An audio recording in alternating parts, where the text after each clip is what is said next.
Chabert. Welcome to the September Board of Regents meeting.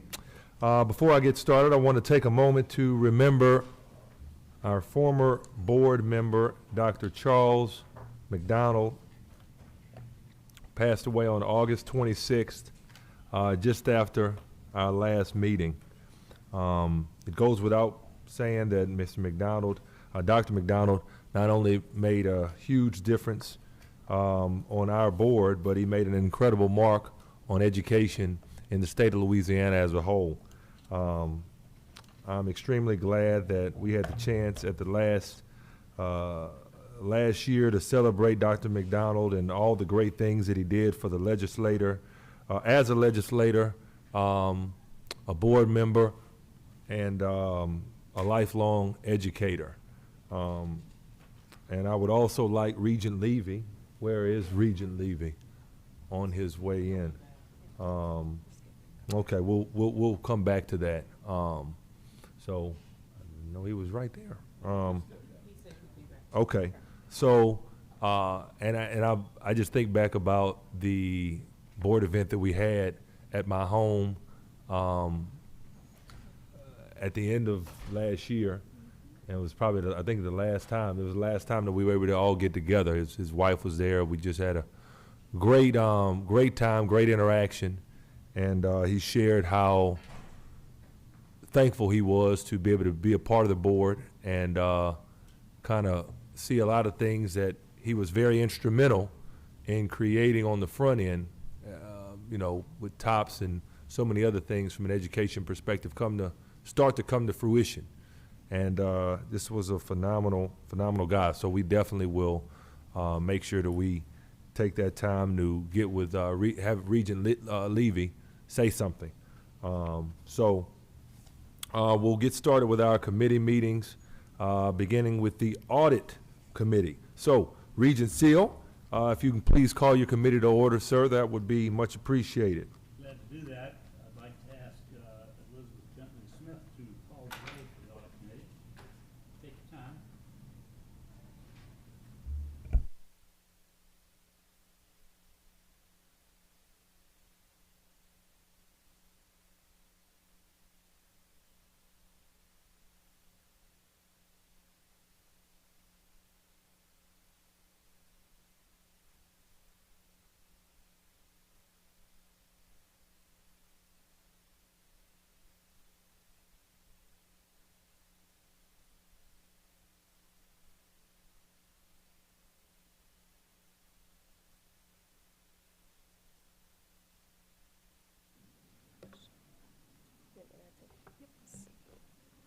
Okay. Thank you all for your time this morning. Sorry.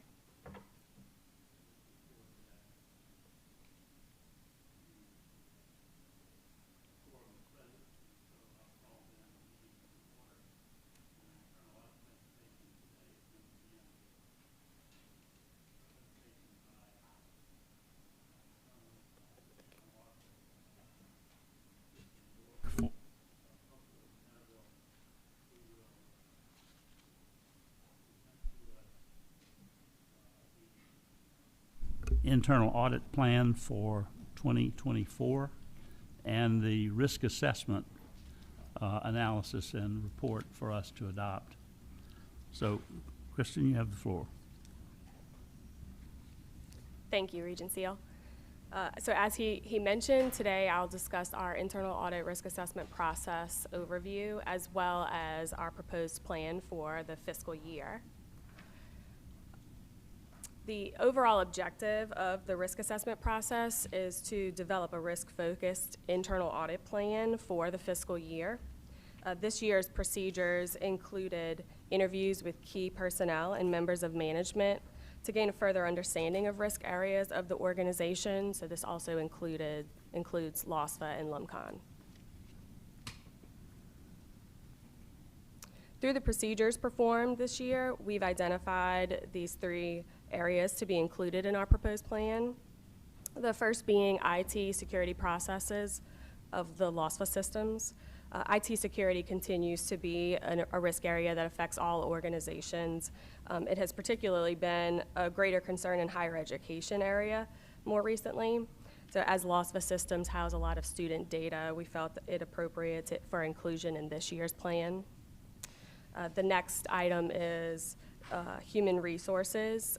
With the recent move of centralized functions of human resources for Regents, it was activity of the 9 regional STEM centers.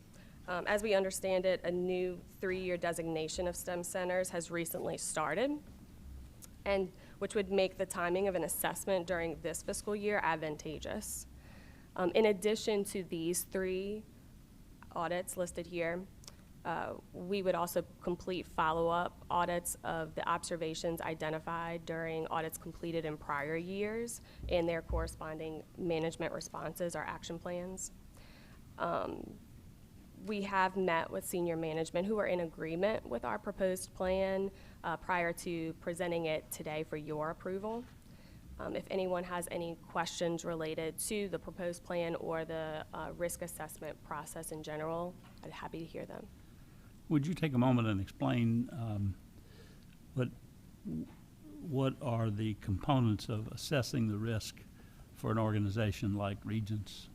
There's a couple of different ways it can be done this year. What we did was we developed kind of an extensive questionnaire. We met with a number of different members, key personnel and management across the organization that's inclusive of LUMCON and LOSVA, and just asked a bunch of questions about related to risk, related to maybe process improvement, opportunities, just a bunch of different areas. In addition to that, we also do our own research about what current risks are affecting organizations and take into account those items as well as our research and put together the plan and discuss it with management. And so what is the relationship at the end of the day between the risk assessment and the audit schedule that you develop? Our risk assessment basically drives that audit schedule on an annual basis. So areas of perceived higher risk receive more prominent attention in the scheduling of the audit and the scope of the audit that you conduct. That's correct, yeah.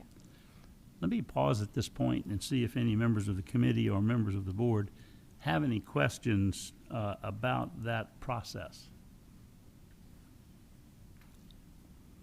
Okay, hearing none, please carry on. That's the end of mine.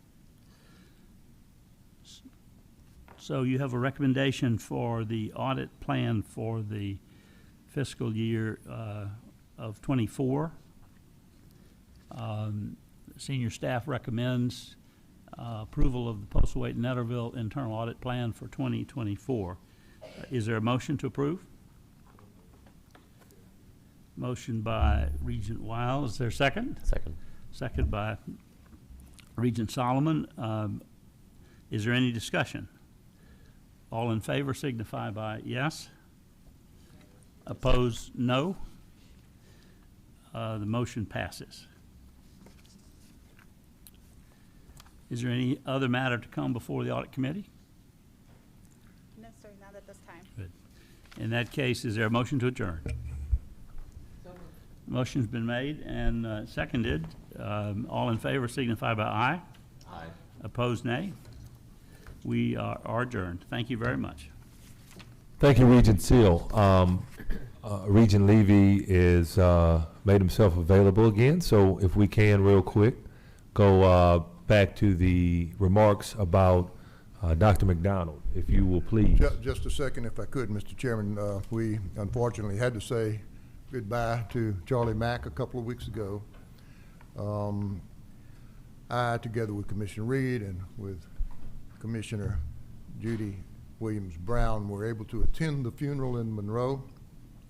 The commissioner expressed on behalf of the board our deepest sympathies to the family of Charlie Mack and to the friends assembled there.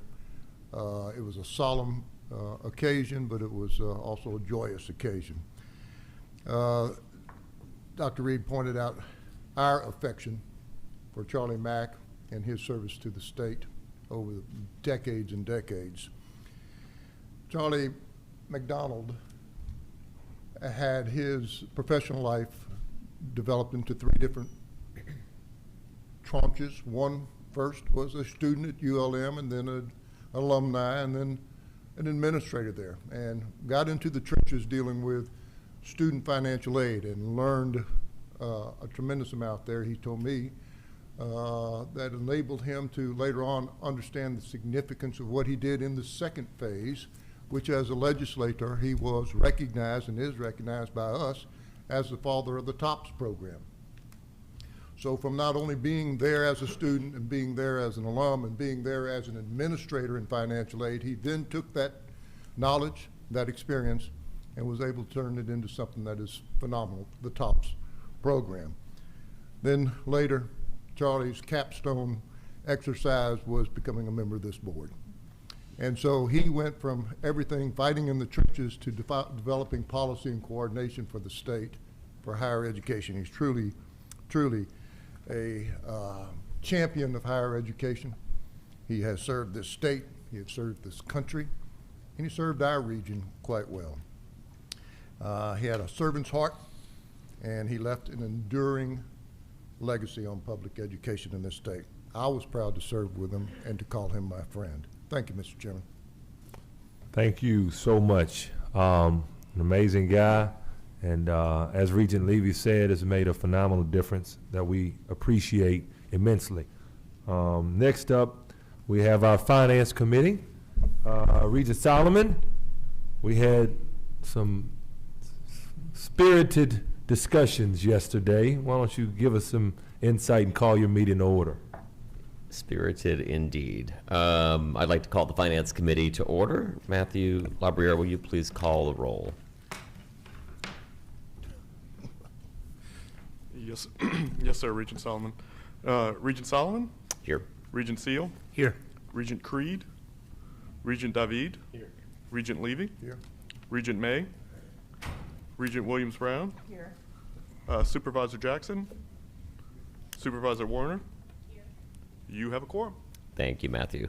We're going to move on to item number 3, the review and acceptance of the fiscal year 2023-2024 operating budgets. Members of this committee and of the board at large, I want to thank you all for participating in yesterday's very informative and engaging budget hearings. It's always a highlight of the year where we get to hear directly from our systems and agencies within Regents about their plans and their remaining challenges. Matthew, please proceed with your presentation. Yes, sir. So as Regent Solomon mentioned, we did have a long day of discussions about the budgets for the current year, the future years, as well as capital and deferred maintenance needs, as well as the systems plans for aligning with the master plan. We started the day off with a presentation by Commissioner Darden and Ben Vincent from the Legislative Fiscal Office talking about budget and revenue outlooks in the future years. We then moved into presentations from Dr. Butte from LASFA and Dr. Roberts from LUMCON. We ended the day with presentations from all 4 systems, how each one for their role, scope, and mission, and how they are aligned to the master plan. The table in front of you shows the increases that we received from 23 to 24, which totaled just under $180 million, 125 of that being state general fund. And these amounts were what were discussed and how those allocations were going to be used in the next year. On the next slide, this is just an overview of the state general fund and statutory dedications that were provided to higher education during the previous legislative session. We went through all of these yesterday, and as well as with a lot of emphasis on the faculty pay increases, cybersecurity, formula, mandated costs, and specialized institutions. And then finally on this slide is the allocations of those revenues by each system, with that aligning to 1.8 billion of the 3.4 $1.45 billion for personnel services, $931 million in other charges, which includes scholarships and fellowships and institutional aid, as well as research dollars. 10% or $295 million in operating services, and just under $32 million allocated to acquisitions and major repairs. So with that, senior staff recommends that the Board of Regents accept the fiscal year 2023-2024 operating budgets. Thank you, Matthew. Members, you've heard the recommendation from staff. Is there a motion to approve the fiscal year 23-24 operating budgets? So moved.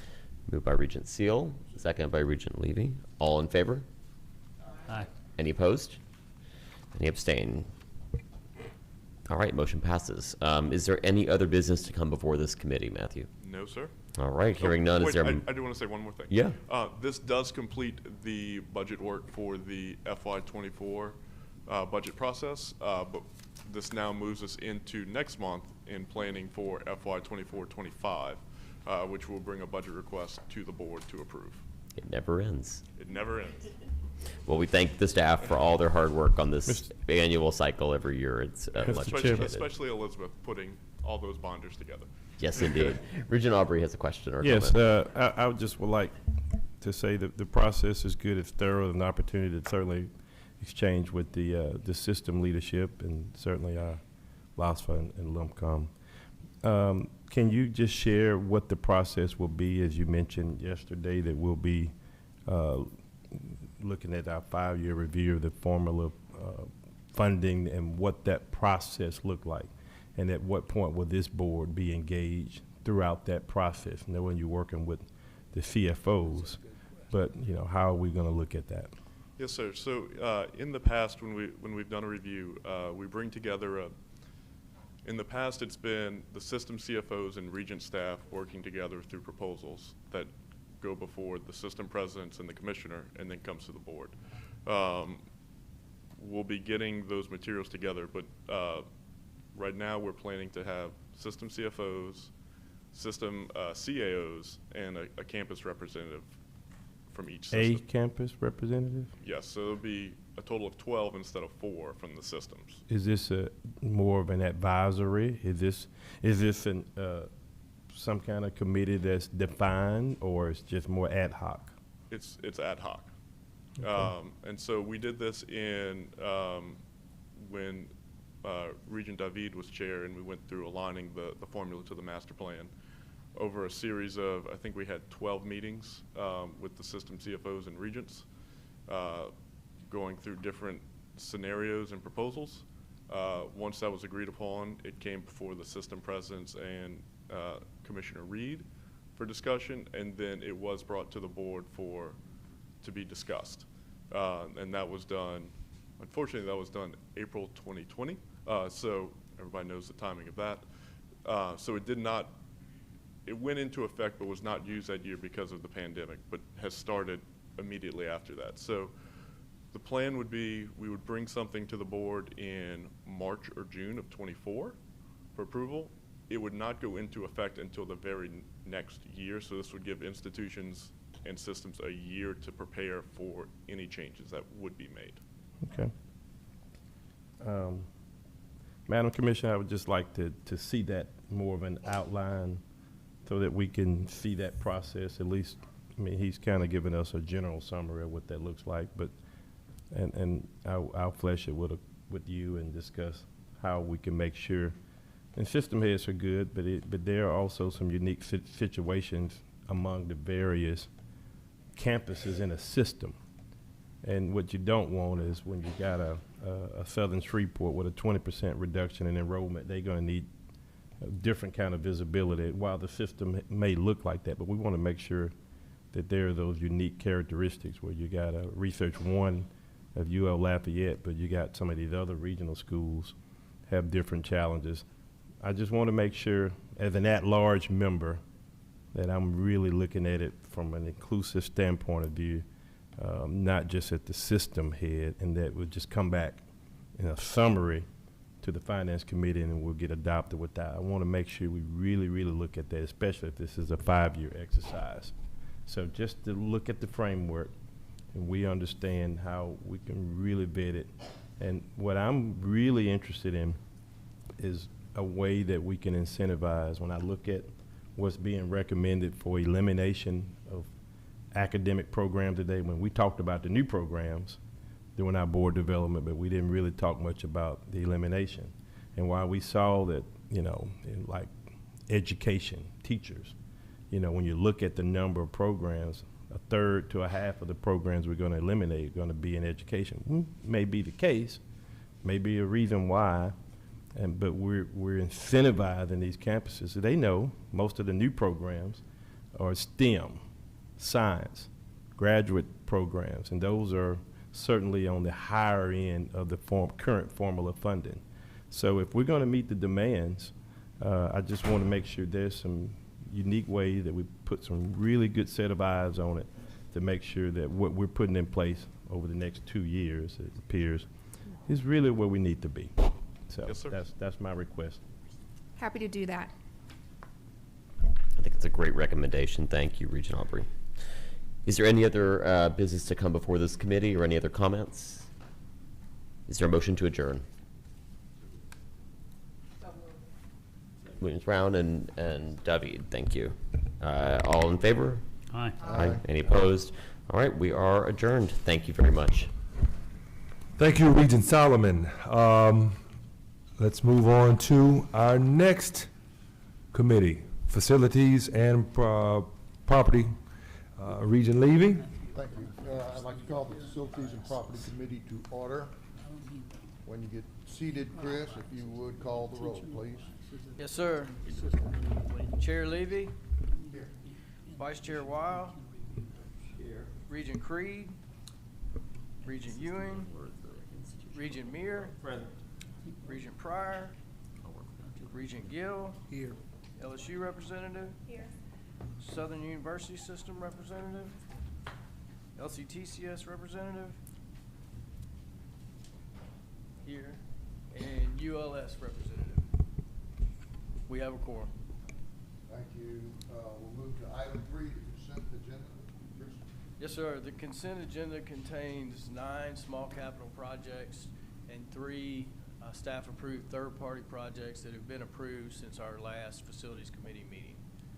I'd be happy to answer any questions on these. Otherwise, we recommend approval of the consent agenda. Any questions? Yes, sir.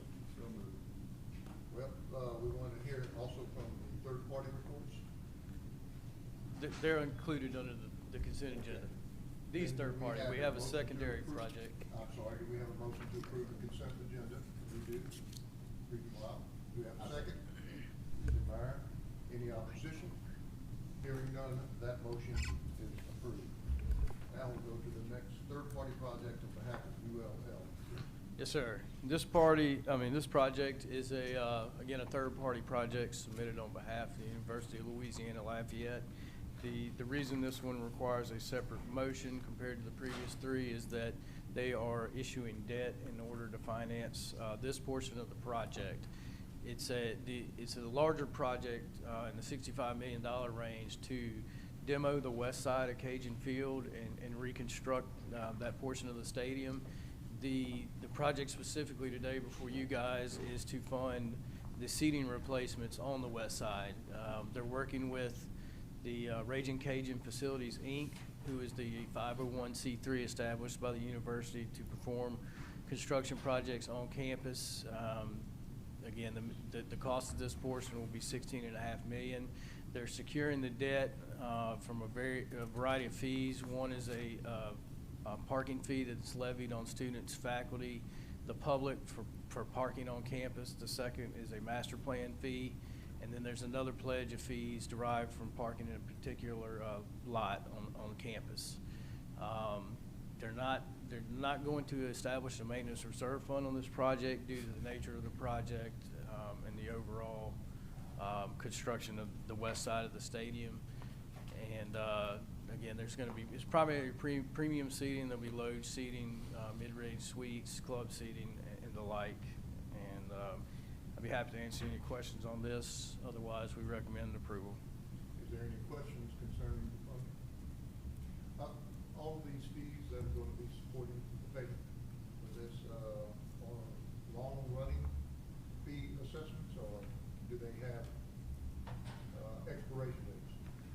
Well, the parking registration fees are ongoing, for both parking fees. The master plan fee, I'm not certain on the sunset of that fee or not, but I can definitely find out.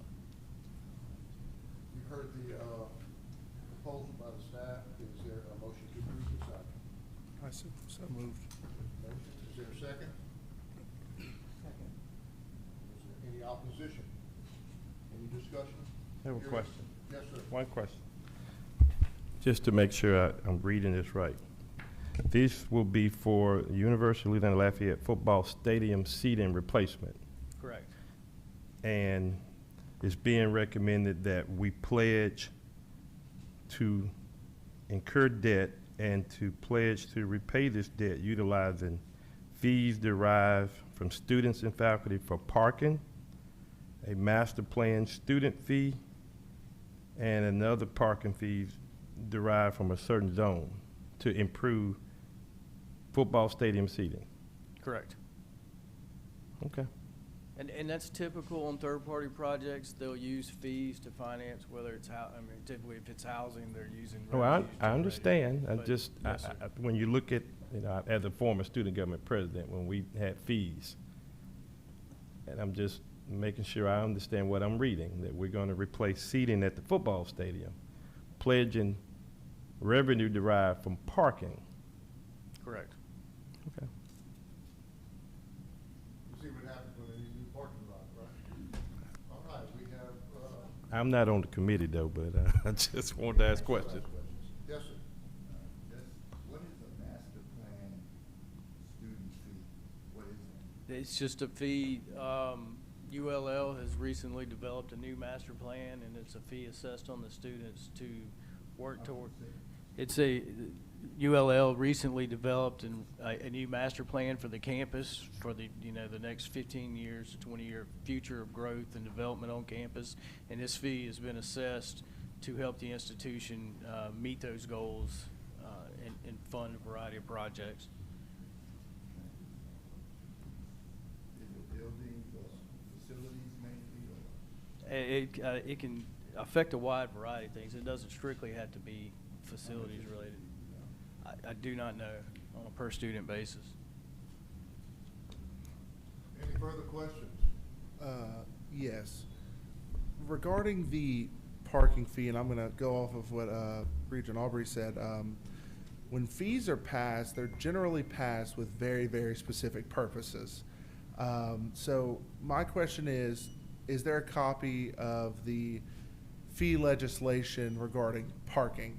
Because if it's written specifically for parking, they shouldn't be able to parlay those funds into stadium unless it was somehow written that athletics gets a piece of that money.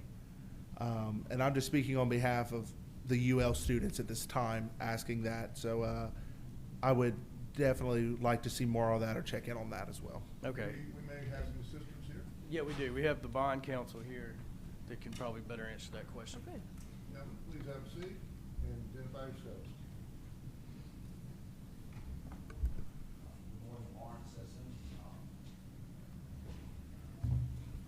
Good morning, Lawrence Sissing, with the Sissing Group representing UL.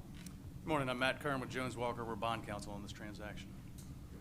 So the short answer on the parking revenue question is actually not a student fee. It's a per semester parking fee, just like every other university charge. So it's not a student assessed fee. Okay. And with regard to the parking, it's the same credit that backs the parking garage at UL. So the parking revenues actually won't be used to pay for this. It's actually being used to pay for the Lewis Street parking garage. It's just the best way to package the credit to get the lowest interest rate. So we're using the same. So, but the Lewis Street parking garage is the credit. Thank you. Yes. Further questions?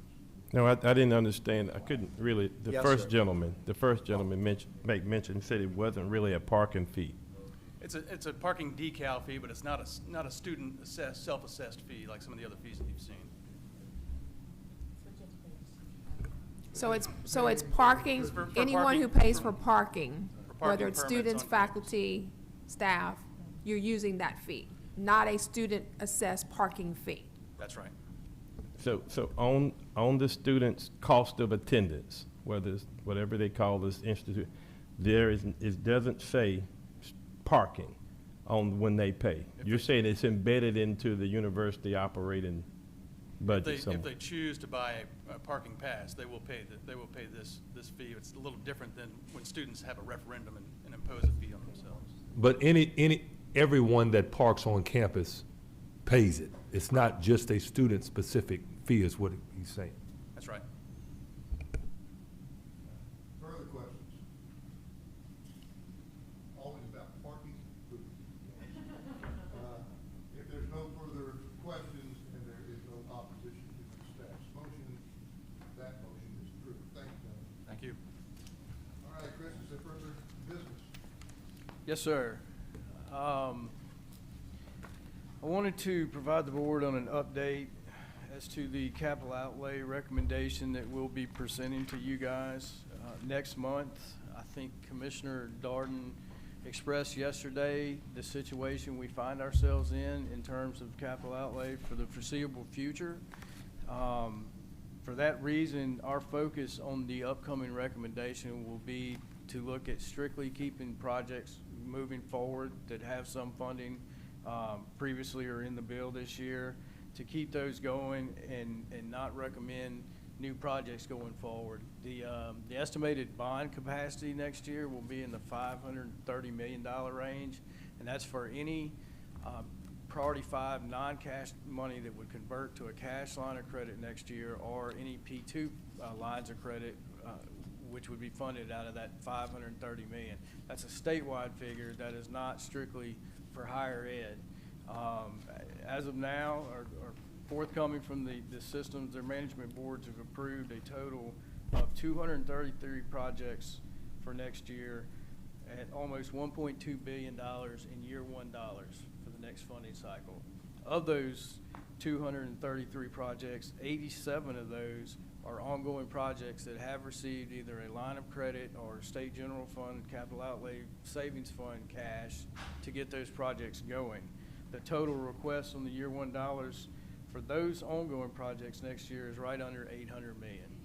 So as you can see, that more than it busts the state's capacity for new projects. So again, the focus that we're going to present next year will be to keep these ongoing projects moving forward and not consider any new construction projects other than a potential emergency situation that may arise. Any further discussion on that approved move, Chris?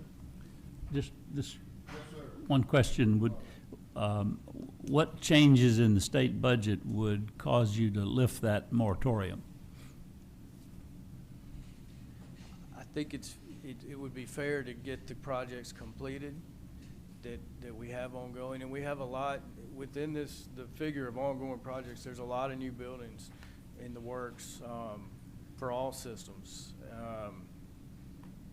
In the previous few years, the bill has not been over appropriated to the level it has been. We've been able to fund all the Priority 1 and Priority 2 cash lines of credit for the last several years, and this year at the end of the session, the wheels kind of just fell off.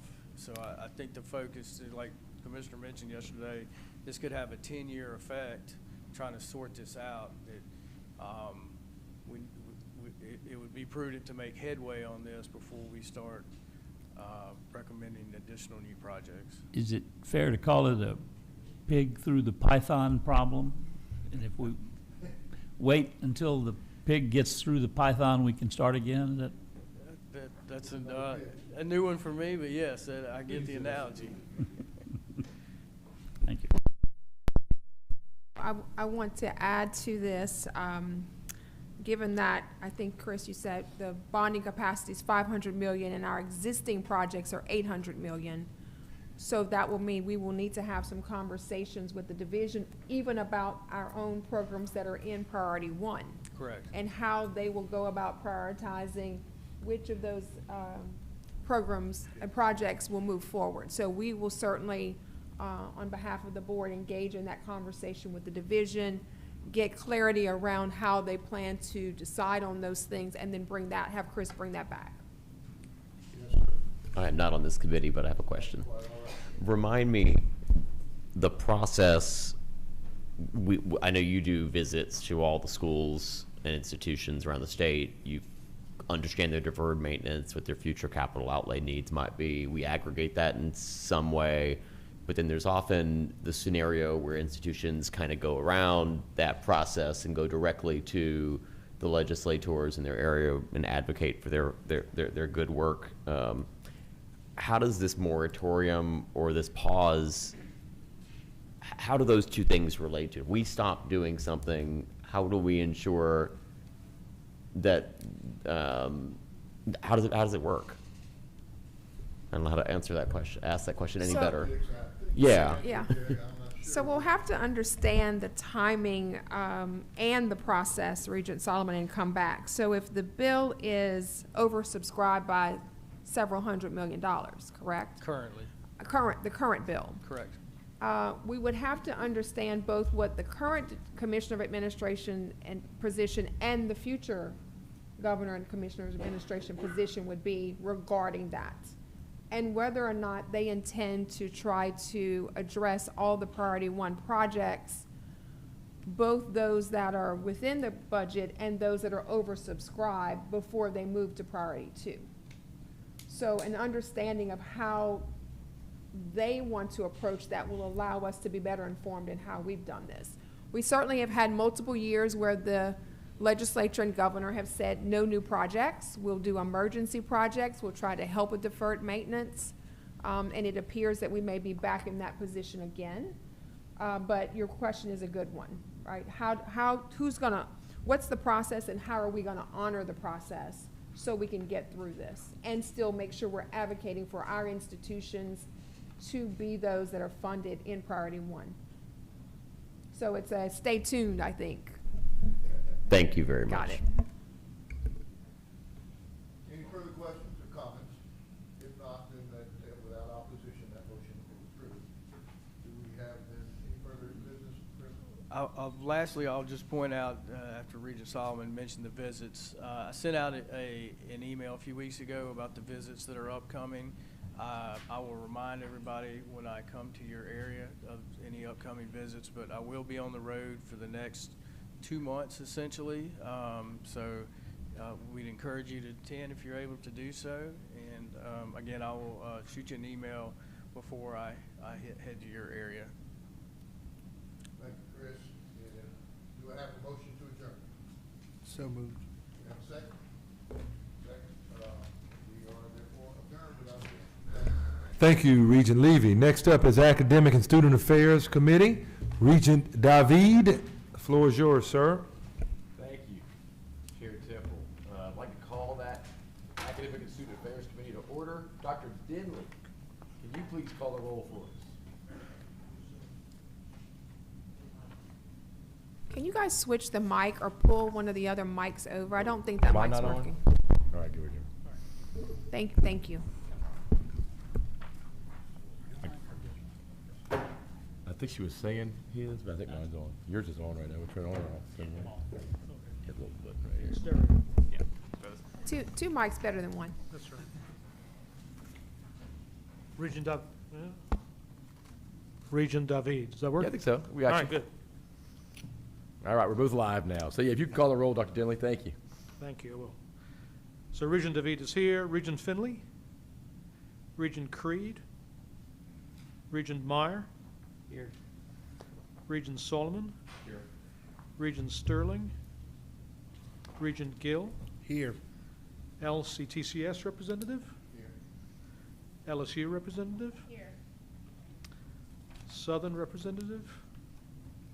ULS representative? You have a quorum, sir. Thank you, Dr. Denley. Let's move on to item 3. I know we talked about it earlier in the week, but the consent agenda. Why don't you lay that out for our committee?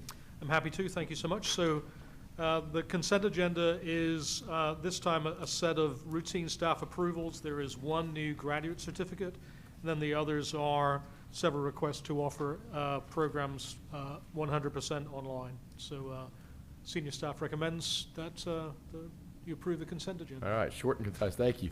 Members, you've heard the recommendation. Is there a motion to approve the items on the consent agenda? So moved. So moved. Second. And second, thank you so much. Any further discussion or questions? All those in favor say aye. Aye. Opposed? The motion carries. Now, moving on to item number 4, the new Center of Research Excellence for the Study of Invasive Species at LSU A&M College and Ag Center. Yeah, thanks so much. So, so this is a request for LSU A&M and LSU Ag Center to establish a new Center of Research Excellence for the study of invasive species in the Mississippi River watershed.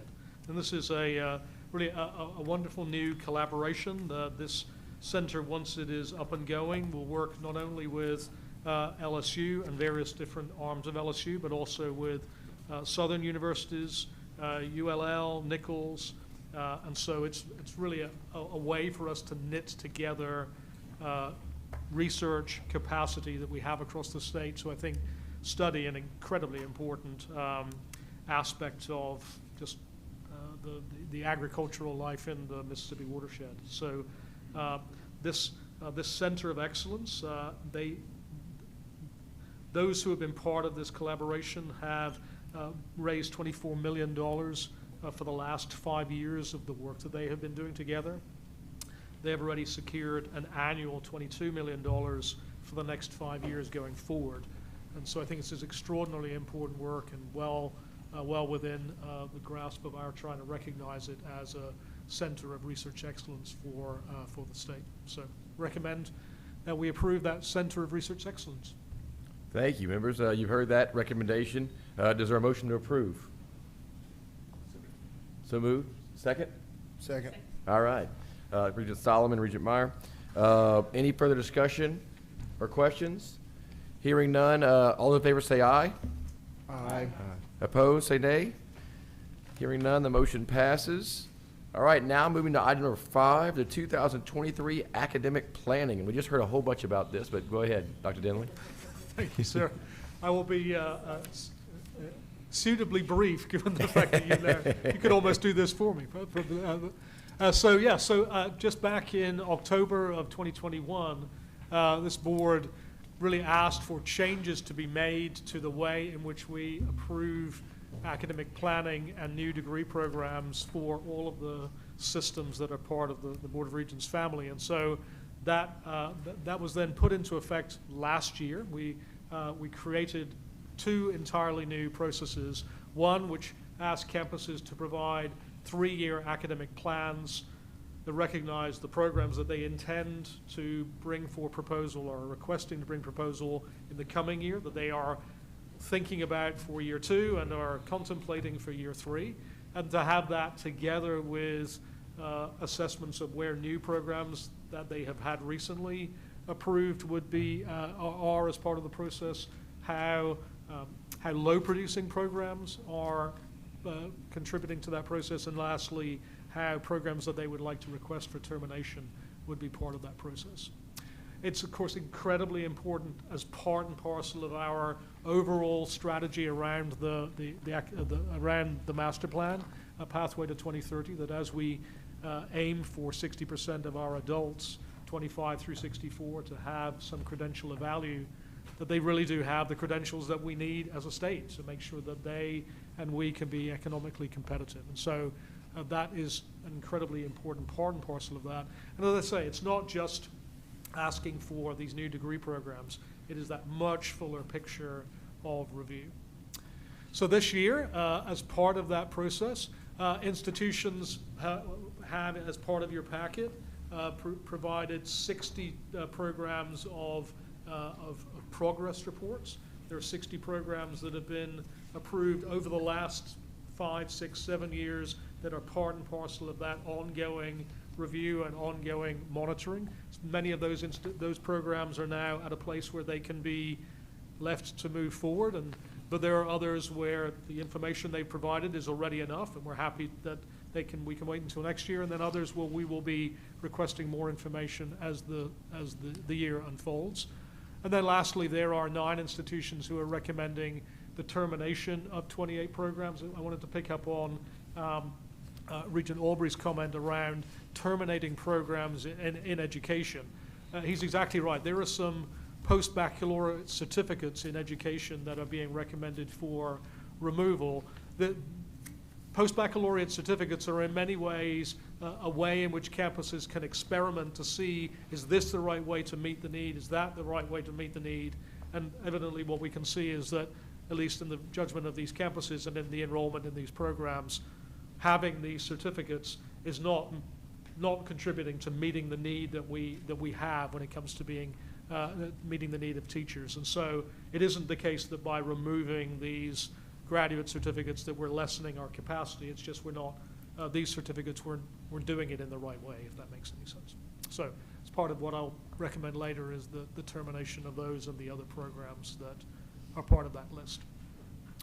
The new program, this list of new requests, of course, in no way replaces our program approval process. And so as part of this, the new programs that you accept today, they will come to you as fully developed new degree program proposal, often 30, 40, 50 pages long, with all kinds of information about how those programs both meet an economic need, leads to important in-need occupations, and how the curriculum of those programs meet the needs of modern employers. And lastly, and incredibly importantly, how it is that those new degree programs actually mesh with existing capacities across our state. And so if we have new programs that we bring for proposal that mirror other programs at sister institutions that already exist, how will those new programs we're bringing add, not just simply needlessly duplicate our capacity? It is the case that we now are providing to our campuses regional labor market information. They all have access to what is called Lightcast. This is an incredibly rich data structure and data source that gives them real-time information about hiring, job ads, skills, employment rates, all kinds of information that they need. And as part of the analysis that we've done to review what we're bringing to you today, we have worked together with regional economic developers, the LED, Louisiana Economic Development, and also, of course, worked with all of the campuses to make sure that what we're bringing you today really meets what we believe are the most compelling economic needs of the state. That analysis is a triangulation of various different mathematical approaches, but the numbers are not the only thing. I think we all recognize that numbers are one thing.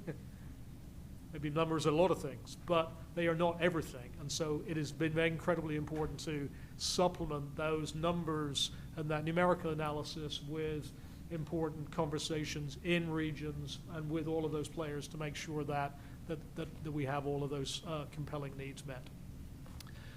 That occupation pipeline analysis has brought together this year's sort of set of most compelling occupational areas, and so I present them here today in many ways to already influence the plans of next year, that our campuses will be, I hope, really doubling down on building our capacity in, you can see, healthcare diagnostics, so this is nursing, this is medical training, computer occupations of all kinds, health technology and technicians, engineers of various different types, mathematical sciences and data science, engineering technicians, advanced manufacturing, mechatronics, robotics, those kinds of programs, life sciences, and then, of course, as we focused, K-12 teachers of all kinds, especially math and science teachers, but also teachers in special education and teachers in middle school. As I say, this is what it looks like from a statewide perspective. We will provide to every campus and have in your materials today provided that this information broken down by each regional labor market area, and through the interface through Lightcast, campuses are able to drill all the way down to the micro skill level. Today we present 54 new degree programs across all of our 4 systems. As I say, those programs have been through a very rigorous set of review, and those 54 programs are proposed for this coming year. They have been reviewed by the Regional Economic Development Officers, LED, all of the campuses, and so are presented to you for acceptance today. So with that, the senior staff recommends that the board take the following actions so that you receive and accept that year one list of planned new degree programs, that you receive and accept the recently approved degree program progress report. So this is the list of all those progress reports. And then finally, that you approve the requested program terminations, those 28 program terminations. Thank you, sir. Thank you, Dr. Denley. So, members, do we have a motion to receive and accept the year one list of planned new degree programs? Within that motion, also to receive and accept the recently approved program progress report, and then also to approve the requested program terminations. So moved. And a second. Any further question or discussion? I have a question, please. Yes, ma'am. Mr. Chair. Dr. Denley, I was just doing a overview of this and looking at my notes from LSU, and I'm curious because I've gone through the different regional lists of needs and focusing in on education. Yes. I noticed that LSU's proposed to eliminate our Masters of Gifted and Masters of Special Education. I myself have witnessed at graduations maybe 1 or 2 master's degree students crossing the stage in either special education or gifted education. But I noticed that there is a need listed in almost every region for special education teachers. Exactly right. So just trying to kind of weigh this out, as and I know if we don't have the enrollment in a program, it is absolutely necessary that we look at eliminating that program. And I know this comes through LSU as well. It's not just recommendation here. I know this is a lot of conversation, a lot of work back and forth. Yeah. But how do we justify eliminating master's degree programs when we see a need for special education teachers in every region of the state? And I realize there's the teachers at the bachelor's level, but teachers at master's level are very, I think, important, especially in the realm of special education on both ends of the spectrum. Yeah, I completely agree. And so I'm going to have a go, and then I'm going to phone a friend too. So this is an exercise in really trying to put our resources in the place that create the biggest bang. And so, as you say, these are programs on LSU's campus that currently are not producing large numbers of graduates. They absolutely know the statewide compelling need, and so this is a both and. That on the one hand, yes, these programs need to be closed out. That then allows them to refocus resources that they have into new programs or existing programs that they will be able to then produce the kind of capacity that we need. But I'll hand over to my colleague.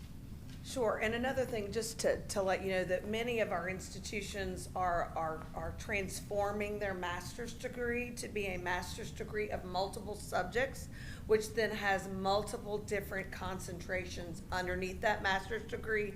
I don't know if LSU Baton Rouge is doing this, but many of our institutions are stopping some programs because they will offer a master's degree in education in multiple subjects, or multiple levels is what it's called. And then they can have different smaller concentrations underneath that one master's, still actually having the program. It's just not a master's in special education, it's a master's degree in education with a concentration in special ed. Does that make sense? Yes, it does. Okay. Okay. Not sure that's what's happening here, but many of our institutions across the state are shifting. Thank you. I just want to make sure our most vulnerable, we're not limiting access to the highest trained teachers for our most vulnerable population. That's my It's a main wonderful concern. question. So, Thank you. Thank you so much. Thank you. Thank you. Any other discussion or questions? All right, we have a motion that's been seconded. All those in favor signify by saying aye. Aye. Opposed? Motion passes. Is there any other business come before the committee? There's not. Thank you, All sir. right. Motion adjourned? So moved. A second? All right, we're out of here. So next up, our Research and Sponsored Initiatives Committee. Regent Finley isn't here, so Regent Solomon has said he'd step up and help us out. If you please call the committee to order, Regent Solomon. Thank you, Chair Temple. I'd like to call the Research and Sponsored Initiatives Committee to order. And Ms. Carrie Robeson, will you please call the roll? Yes, sir. Already out of order. Okay. Regent Finley, Regent May, Regent Aubrey. Here. Regent Seal. Here. Regent Solomon. Here. You have a quorum. Thank you. Next is item number 3, the endowment waiver requests. Carrie, will you please proceed with this item? Yes, sir. Thank you. We had 2 requests for appointment of endowed shareholders without a national search since the last meeting. Actually, these were received before the last meeting when we did a deeper dive into the waiver provisions that are in policy around requesting chairs without a national search in our endowed chairs program. The 2 we received, one was from Xavier University of Louisiana, the other was from Louisiana Tech. These have been reviewed and determined to be appropriate and responsive to the policy provisions. So the senior team is recommending approval of these 2 appointments without a national search.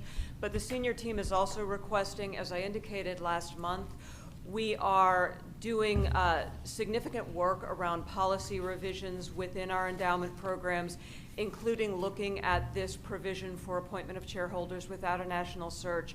We're recommending that from this meeting until we bring recommendations to you in March of 2024, we're recommending you approve a moratorium on consideration of these kinds of requests while we develop a recommendation for your approval. And that is the recommendation before you. Members, you've heard the recommendation from senior staff. Is there a motion? I so move. By Regent Seal. Is there a second? Yeah, I second the motion, but as Commissioner, don't we have to amend the agenda if we're going to add another action item like the moratorium to the agenda that she's requested? Wouldn't that have need to be published? No, sir. It's part of the same agenda item, and it was published in the board materials that we're requesting the moratorium. Okay, I just don't see it on the agenda. It's part of the approval of endowed shareholders without a national search.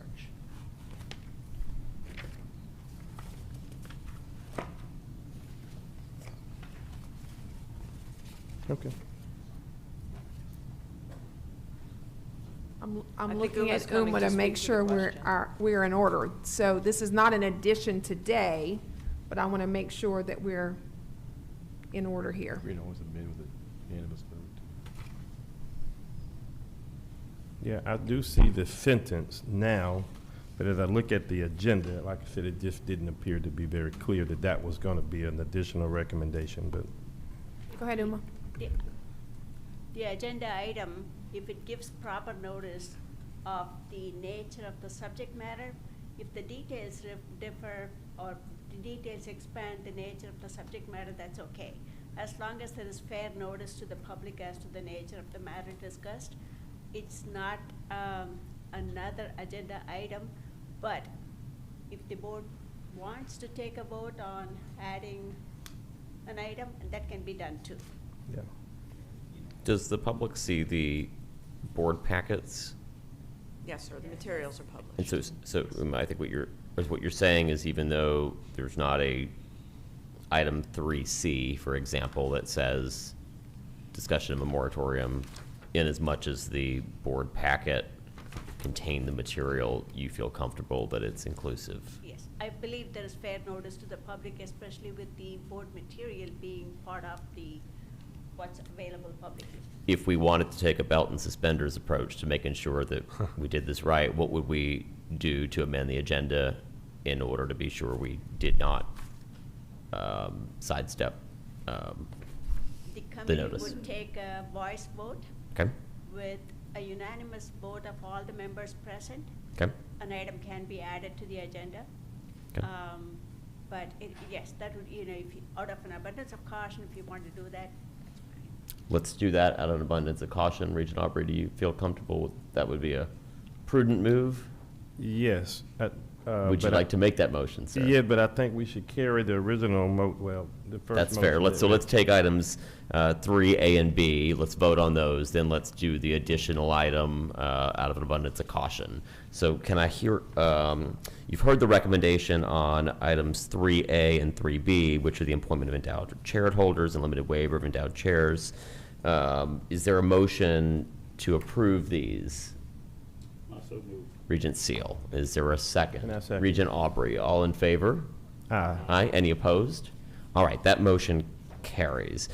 Regent Aubrey, would you like to make a motion to amend the agenda to consider the moratorium on consideration of requests until spring 2024 when staff has done policy revisions? That's correct. I offer the motion as you have so eloquently stated. I don't know about eloquent, but I stated it. Thank you for that. Now we ask for a second on that motion. Yes. Do you have a second on that motion?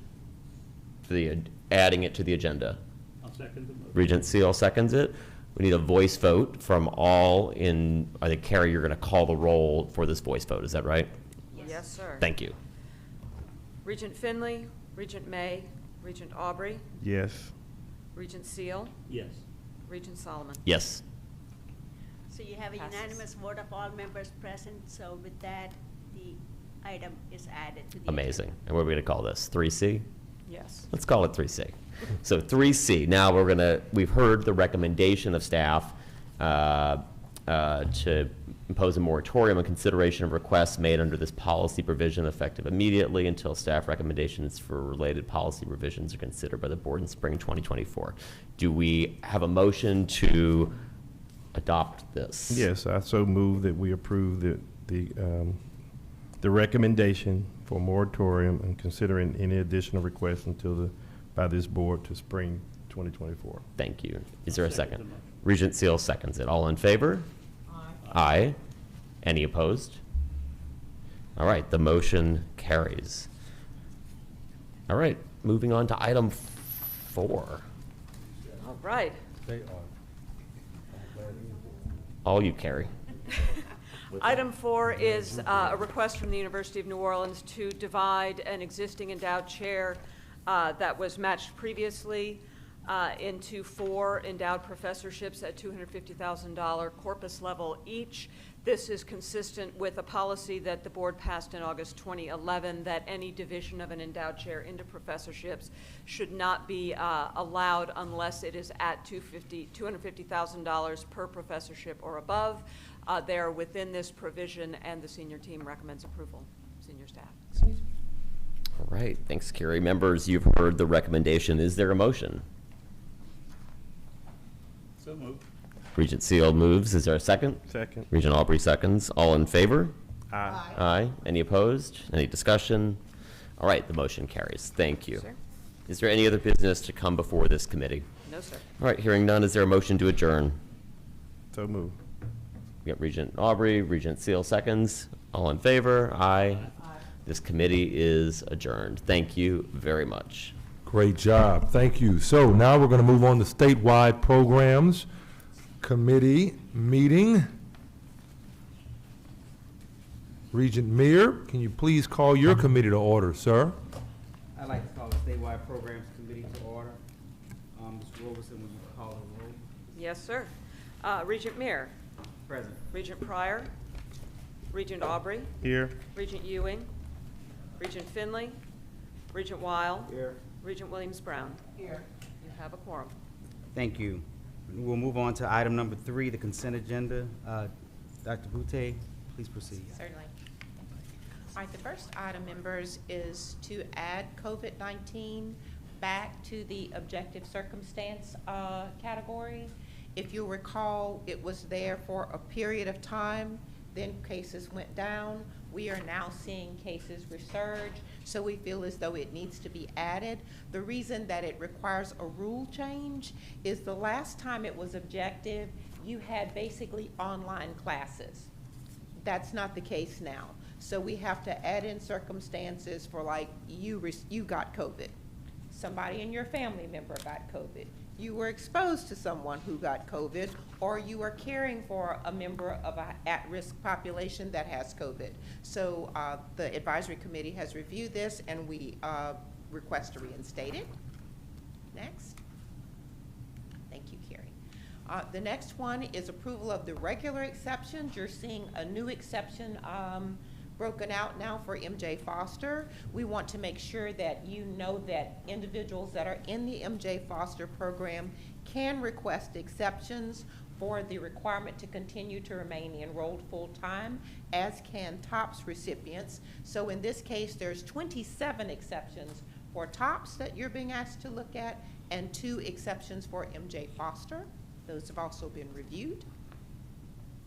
And the last one is the home study provision. The legislature has given you the opportunity to do this for top students who could not attend due to circumstances beyond their control, a home study program for their entire 11th and 12th grade year.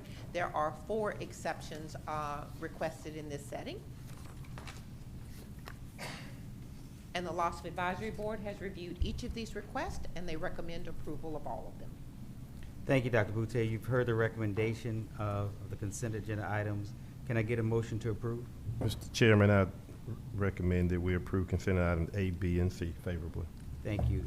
Regent Aubrey, we have a motion, we have a second from Regent Williams-Brown. Any discussions or questions? All in favor signify by saying aye. Aye. Any opposition? Motion passes. We'll move on to agenda item number 4, was the presentation of the National Recovery Month. I think Dr. Allison Smith, is the Assistant Commissioner of Student Health and Wellness, will present the item and introduce the guests. Good morning, everyone. I am here to help us recognize National Recovery Month, which was started by the Substance Abuse and Mental Health Services Administration in 1989, and to share a little bit about the work we're doing on student health and wellness, and while this is critical to our mission of helping us reach 6% of all working age adults receiving high-value credentials by 2030. On September 30th, 2021, the Substance Abuse and Mental Health Services Administration created what is now the Office of Recovery. There is now a federally designated office to focus on promoting health and wellness and recovery for all Americans. This office evaluates and initiates policies, programs, and services with a recovery focus and ensures the voices of individuals in recovery are represented while forging partnerships to support all people, families, and communities impacted by mental health and/or substance use conditions to pursue recovery, be resilient, and achieve wellness. What you see before you is from the Office of National Drug Control Policy. Each year they release a national drug control strategies. That is ways that we can make our country a safer place by reducing rates of addiction and substance use. One of their key goals, objective number 4 under goal number 5, is to increase the number of collegiate recovery programs by 25% by 2025. Typically, the federal government had not funded recovery programming. But now in the state's federal block grant that every Department of Health gets, there is now a 10% set aside specifically earmarked for recovery-related services, and that includes collegiate recovery. On July 31st through August 1st, I was able to spend a couple days with the Office of Recovery to participate in drafting a report on how states and others can support expanding collegiate recovery programs nationwide, and I'm currently serving as a reviewer on this project, and that is largely because of the work we're doing here in Louisiana, which I'll talk about in a second. So initially, since 2019, we had 2 collegiate recovery programs, with the first being Line-Up Recovery at Southeastern. We currently have expanded to 7 in the last year. We have worked with the Department of Health and Florida Parish's Human Services to provide over $800,000 worth of funding to support 2-year grants at Southeastern and Tulane to our 2 established programs in the state, but then also to expand to Grambling State University, LSU, North Shore Technical Community Colleges, River Parish Community College, the Southern University Law Center. And so one of the things I'm very glad, I know we talked a lot about workforce development and participation, and I'd like to share 2 quotes with you.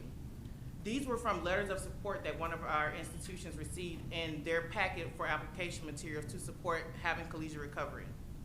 We want to contribute to a world that provides a viable future with enhanced quality of life for everyone, and that is why we are writing in support of Blank's application for funding to implement collegiate recovery program. Blank is a valued partner to us in our community, and we believe funding for this program will enable the success of community members who are working to improve their lives and the lives of generations to come. And that is from Bass. The next quote, by aiding all students who are battling a substance use disorder in their recovery and rehabilitation to become valued members of their community and workforce, this institution will continue to positively contribute to our community and Dow's diversity, equity, and inclusion hiring practice. Dow supports this person's application for funding to implement a collegiate recovery program. Both of these are in support of the program at River Parish's Community College. Because it's not just a program for traditional 4-year institutions, our workforce sees value in being able to get people into short-term credentialing programs in their local communities and be able to allow them to live a thriving, successful community, become taxpayers in the state of Louisiana, So we were very happy that they were able to get Dow and Bass on board for their programmatic expansion. So what you have before you, some pictures. Some of our students and staff from LSU, Southeastern, and Tulane went to a collegiate recovery retreat. Some of their students and staff. Regent Pryor is not here, but I just want to put on the record that there's a person in the first picture with a Vanderbilt shirt on. and so I really want to highlight that because I am very, very thrilled that we are expanding collegiate recovery, but I am very grateful that we now have a program at LSU which has been in the works since 2013. And part of that is that if we don't want to lose our best and brightest students to places like Vanderbilt, we need to be sure that we have programs that support the health and wellness and success of our students here. You also see pictures from that Florida State University, University of Florida, UGA. Almost every other institution in the SEC has a program. And so that is just one more way that we can be competitive for competing with students. One of the other pieces I want to update you on is on the policy we passed in 2020 to provide Narcan training about opioid overdoses on our campuses. Although college students do not use opioids at the rate of general population, what we have seen, unfortunately, is the increase of fake pills. Fake pills being manufactured with fentanyl. And so the thing that reverses those overdoses is naloxone. The policy we passed 3 years ago to put on our campuses has been used as recently as early August this year to have a reversal on one of our campuses, making sure that we're able to meet our students wherever they are and get them the services that they need. And so we are still replacing naloxone, providing training to all of our campuses, and they're also able to get training from the local regional health offices, all free of charge to all of our institutions. One other program, we also launched another $80,000 investment through the Louisiana Department of Health with our partnership is screening, which screens students for alcohol, cannabis, or prescription drug misuse via their phone. And what was really key about this, it's a national evidence-based strategy, which is expert screening, brief intervention, and referral to treatment. One of the things we found out that nationwide there is a backlog of counselors. There's a wait time to get into university counseling centers. One of the really, so having been on a college campus, I'll share this with you. One of the really frequent ticketing issues that happens on a college campus is called the MIP. That is a minor in possession ticket. So that, let's say there's a weekend football game and there's a student who's caught drinking that's underage. They get a minor possession ticket. One of those very first consequences may be you have to go meet with the counselor at the counseling center and talk about why you were doing underage drinking. But if you have hundreds of students who need to all have that 1 hour assessment meeting, that is literally hundreds of hours you've added to your counseling center. And a lot of times what we find is that it's not that these students have a substance use problem, they just made a bad decision. This program allows them to assign the consequence via their phone or some type of electronic device, freeing up hundreds of hours on our counseling centers. And if the student is flagged to have a potential problem, then they're referred into the counseling center. Because we know we just cannot hire our way out of this and create more counselors overnight. So being able to relieve some of the pressure on our campus counseling centers, this allows them to do this. And again, not only for alcohol use, but for cannabis misuse and for prescription drug use. And we are very excited. We're very excited to announce back in May at our annual summit that Louisiana Department of Health has invested $17.2 million into student mental health. And why that's really critical, Dr. Butte and I had a conversation. We talked about of the 510 temporary or permanent disability exceptions for school year 22-23, when we first started tracking in spring 23 for this particular category, 31.6% of those exemptions for top students were for mental health. So these are students that are academically, they have the academic rigor, but they are stopping because of their mental health concerns that they've cited. And it's not just a Louisiana problem, it is a nationwide problem, but it's something we're committed to fixing here. After we offered question, persuade, and refer QPR training at our 2023 annual summit, the Board of Regents will offer mental health first aid at our 2024 summit. And also throughout the spring, we will utilize portions of our funding to provide certified peer educator training so that staff on campuses can train student leaders on their campus to recognize signs of mental distress. And then also, we are partnering with subject matter experts such as the JED Foundation and the Steve Fund to provide equitable access to culturally competent mental health resources for students in color, including additional training for higher education staff. Some of the proposed ideas we've heard from our campuses, one are utilizing JED Campus, which is a 4-year program that has been around for 20 plus years, worked on suicide prevention and mental health. Additional training is extending counseling center hours to accommodate graduate and professional students, mindfulness and meditation spaces, providing graduate student interns, being able to get interns at the counseling center, and providing things like mobile mental health units where they're able to go to different parts of their multi-site campuses of their LCTCS institution. And so with that, we are very excited to recognize National Recovery Month and all that we're doing at the Board of Regents to support our students. Thank you, Dr. Smith. Regent members, are there any questions regarding? I don't have a question, but I have to give a shout out to Dr. Smith and her phenomenal work. She, I think, breezed through the fact that she continues to be a resource in terms of national conferences, presenting other states, asking, how did you do this policy? Or how did you connect this connection? Or how did you get mental health dollars? And so we do have, as you all know, phenomenal staff that are quite passionate about what they do. And Dr. Smith, we're very proud of you. Thank you for your good work. Thank you. Oh, and I do want to mention that I got a text from Regent Pryor, and he says, I see that Vanderbilt shirt! Exclamation, exclamation. Members, is there any other business to come before the committee? Hearing none, can I get a motion to adjourn? So moved. I have a motion by Regent Aubrey, second by Regent Weil. Any questions? All in favor signify by saying aye. Aye. Any opposition? We're adjourned. Thank you, Regent Meir. Next up is Planning, Research, and Performance Committee. Regent Williams-Brown, please call the committee to order, ma'am. I'd like to call the Planning, Research, and Performance Committee to order. Mr. Chair, please appoint a board member present to serve on the Planning, Research, and Performance Committee. Okay, I'd like to appoint Regent Levy to serve on the PRP committee for this meeting. Dr. Craig, will you please call the roll? Yes, ma'am. Regent Williams-Brown, Here. Regent Pryor, Regent Creed, Regent Finley, Regent Sterling, Regent Weil. Here. Regent Gill, Here. Regent Levy. Here. Ma'am, you have a quorum. Thank you, Dr. Craig.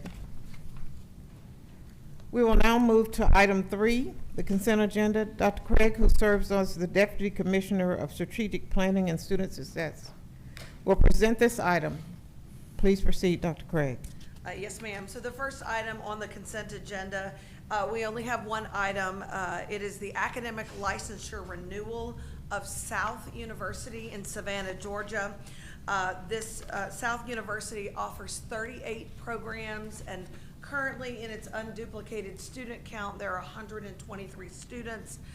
This application has been reviewed by staff and meets all requirements for renewal. So if there are no questions, senior staff recommend approval of the item on the consent agenda. Thank you. Members, are there any questions? You've heard the recommendation. Is there a motion to approve the items on the consent agenda? Moved and seconded. Any discussion? Any questions? All those in favor signify by saying aye. Aye. Opposed? Motion passes. The next item on the agenda is an update on Act 109 of the 2021 regular legislative session, the Healthcare Employment Reimbursement Opportunity, or HERO Fund. Dr. Craig, please proceed. Yes, for the next item on the agenda, I'd like to call Assistant Commissioner Malin Baker to report on the HERO Fund. Malin? Thank you. Thank you, Dr. Craig. Good morning. Today I'm going to provide a very brief update for you on the Healthcare Employment Reinvestment Opportunity, or I'll also to refer to as the HERO Fund. As some of you may recall, in April of this year, we came forward with the annual report for the HealthWorks Commission. It is a legislatively created commission that coordinates various workforce development specific to our healthcare field. And so in 2021, specific the Hero Fund was created, and it's designed to target employment demands in the nursing and allied health fields. And so to directly respond to this, one of the recommendations that was in the report that came to you in April was to really leverage those academic practice partnerships with those local providers in their region. And so as a result of this, the HealthWorks Commission and the Board of Regents, we created what we're referring to as the Regional Healthcare Innovation Partnership Program. And so this program really speaks to some of the conversation that you had in board development, where our institutions coming together with the healthcare providers in their region to really design specific programs, innovative programs that will increase the number of healthcare graduates in their region. And so this program will utilize nearly $4 million of the Hero Fund and will last until June 30th, 2026, per the legislation unless amended. And so we're really grateful for the institutions. We released an application in November of 2023, and we're really excited to see the impact these these programs will bring to their communities. And so today, for information purposes, we're going to very briefly announce to you the 9 that were awarded funding. Really want to acknowledge that our staff, Ms. Christina Cheek, who's been working with each one of these 9 institutions to create and tailor contract specific, because every single program we'll mention today is very unique and different, because it's designed to meet the needs of their community, because we ask the institutions and to work with their healthcare providers or nonprofits really to create a pipeline specific for their community. And so I will very briefly provide and speak over these 9, because I realize between this and lunch, but I do want to point out in your materials is a one-page or a multi-pager, if you will, that very briefly summarizes each program. What is the institution doing, as well as either the healthcare provider or the nonprofit they are partnered with. So again, I'm going to very briefly speak over these programs. The first I'll speak over is Nunez will be increasing the number of their licensed practical nurses. They're going to be working with LCMC and the New Orleans East Hospital to identify staff that are currently employed in non-nursing positions.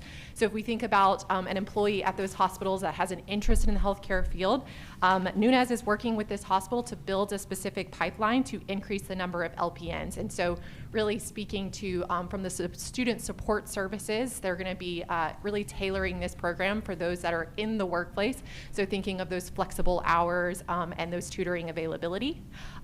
Fletcher is going to be increasing the number of students enrolled in their existing medical assistant program. And then you also heard this morning, the sneak peek and the academic programs is they are going to be initiating a cardiovascular sonography program directly working with the Cardiovascular Institute of the South. They're actually going to be sharing some facilities and equipment in this program. And so they're going to be offering it in a hybrid fashion, working with several of the regional partners to bring some of those courses closer to the students. FRANU is going to be creating what they're calling Wolves on the Rise, which stands for Resources Increasing Self-Empowerment. And this is going to be a program for their accelerated nursing students. And they're going to have several academic support services that includes intrusive advising, staff nurse mentoring from the hospital that they're partnering with, as well as career and life coaching from Hope Ministries. And so really looking forward to see how additional student support services in this manner will benefit their accelerated nursing program or students in the Wolves on the Rise. LSU Health Shreveport is partnering with Ochsner Lafayette General to directly have a doctorate of physical therapy program in the Lafayette area based off of the regional needs of that community. The next, just again, briefly speaking over these programs, LSUA is going to be working with the regional partners listed on this slide to create a pipeline for our LPNs as well as paramedics to receive an ASN. So really looking at those flexible scheduling, things of that nature to ensure that those students who have an interest in those regional hospitals can be on that pipeline to the ASN. Louisiana Tech is partnering to create what they're calling the Freshman Advanced Summer Term, or FAST, and this is going to be a jumpstart program into their nursing curriculum, really kind of having a summer intensive in terms of some of those courses, those more challenging science courses prior to starting clinicals.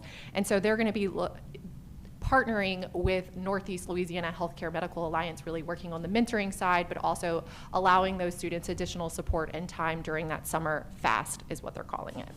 Northwestern is going to be establishing an LPN to RN program with Natchitoches Regional Medical Center, and they're going to be increasing the number of RNs graduating to support the needs of the region, again, looking at creative ways in their flexible scheduling and working with those that are practicing LPNs, moving them into the RN. Southern is going to be deploying what they're calling a three-prong approach, if you will. The first is they're really going to be working on enhancing specific student support services specific to remediation. And so they're going to be engaging in funding to really to identify students who are not successful in, say, testing, things of that nature, to bring in those individual supports. So really capturing and ensuring success with the goal of completion. They're also going to be working with Ochsner on their career day, as well as a summer internship, really thinking about the mentoring and the workforce pipeline once they're done with the program.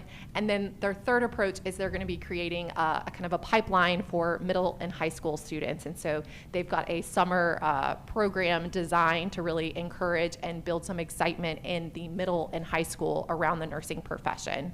And then the University of Louisiana at Lafayette, the School of Nursing, is going to be creating a postmaster's psychiatric mental health nurse practitioner certificate program. And so this is really speaking to, from the mental health side, really the practitioner building that pipeline specific to the Lafayette region. And so again, I spoke very quickly and briefly through these programs. We're really excited to see the impact each one brings to their community, because these institutions worked with their providers to really design additional student supports, and we're looking forward to see the impact that this essentially pilot will bring. And so this is for informational purposes today. There's no action required. We really look forward. We'll continue to update you next year this time to kind of see our progress underway and what all of these 9 different programs are going to bring to their communities. Thank you, Melinda, for such great information. Is there any other business to come before the Planning, Research, and Performance Committee? No other business, ma'am, but we do have just a brief update from Dr. Denley. Supervisor Werner, we've gotten confirmation from LSU that what I said is actually happening, that while they are terminating their master's in gifted, master's in special ed, they are transitioning to a master's degree in education, multiple levels, which then has multiple concentrations underneath that, of which 2 of those are gifted and special ed. So the program's not going away, more of a shifting in name. Thank you so much.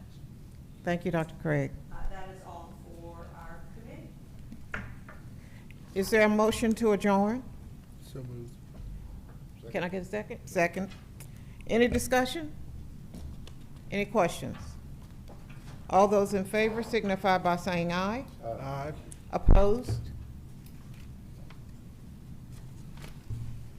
Motion passes. We are adjourned. Thank you, Regent Williams-Brown. So, as you see on the screen, it's lunchtime. So, members, we're going to take a break for lunch in the next room, and we'll reconvene at 1 o'clock. Thank you all.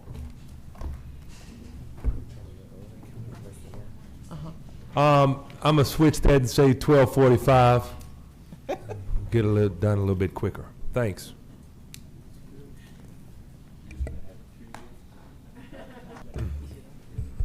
I'd like to call the September, hopefully y'all enjoyed lunch.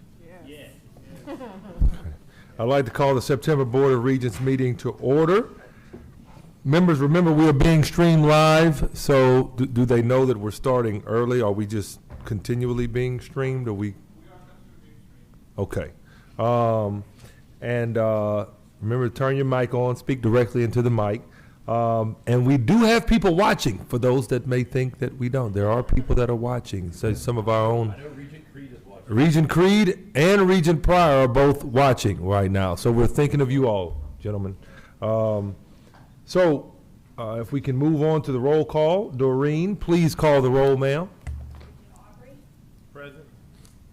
Regent Creed, Regent David, Here. Present. Regent Ewing, Regent Finley, Regent Gill, Here. Regent Levy, Regent May, Regent Meir, Present. Regent Pryor, Regent Seal, Here. Regent Solomon, Regent Sterling, Regent Temple, Here. Regent Weil, Here. Regent Williams-Brown. Here. You have a quorum. Thank you, ma'am. Next up, we have public comments. Are there any? No. Okay.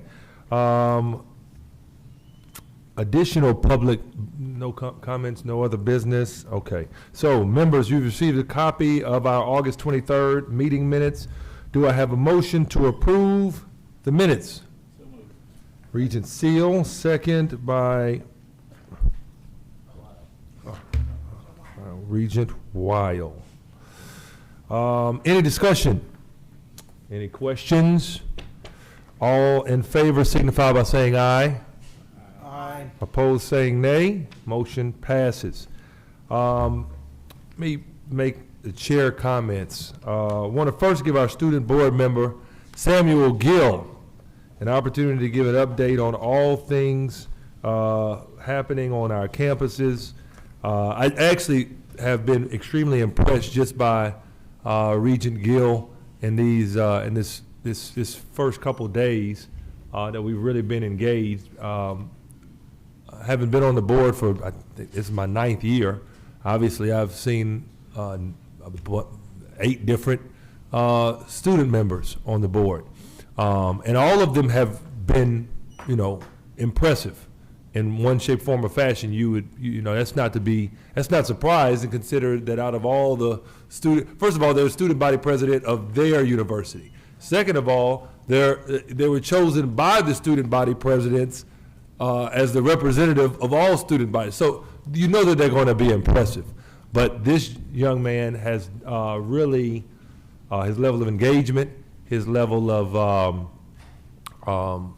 understanding, curiosity has been great to see just already. And so I will definitely be looking forward to his insights whenever we get the opportunity to gain them. So, Sam?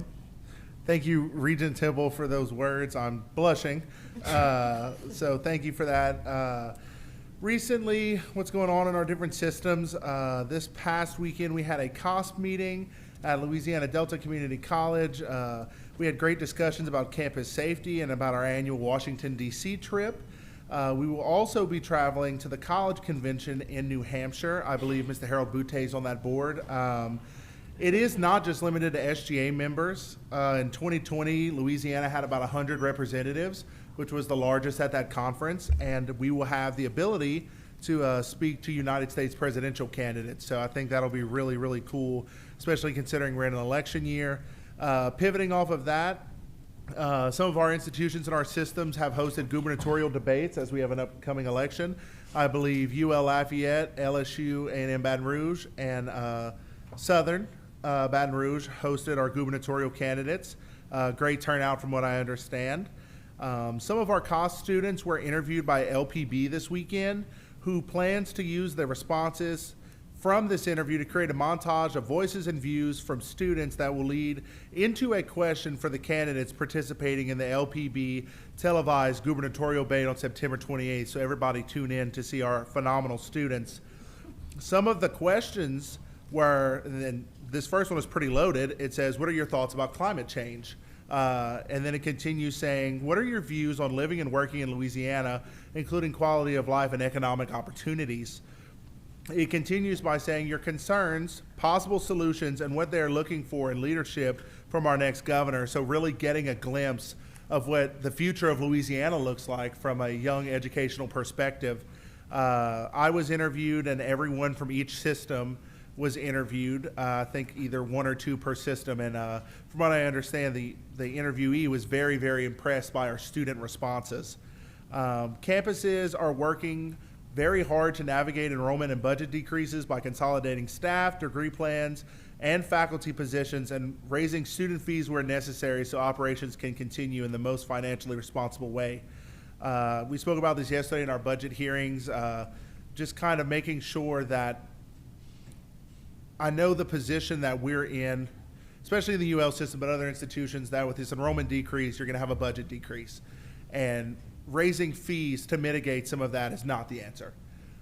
because it puts an undue burden upon our students. So it's very critical that we as a board continue to work with our state legislature to hopefully increase that funding so we can close that gap and make sure that education is still always attainable for our students in a very financially responsible way.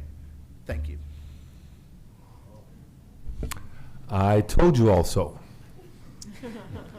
So, great insight. And next, I would love to move on to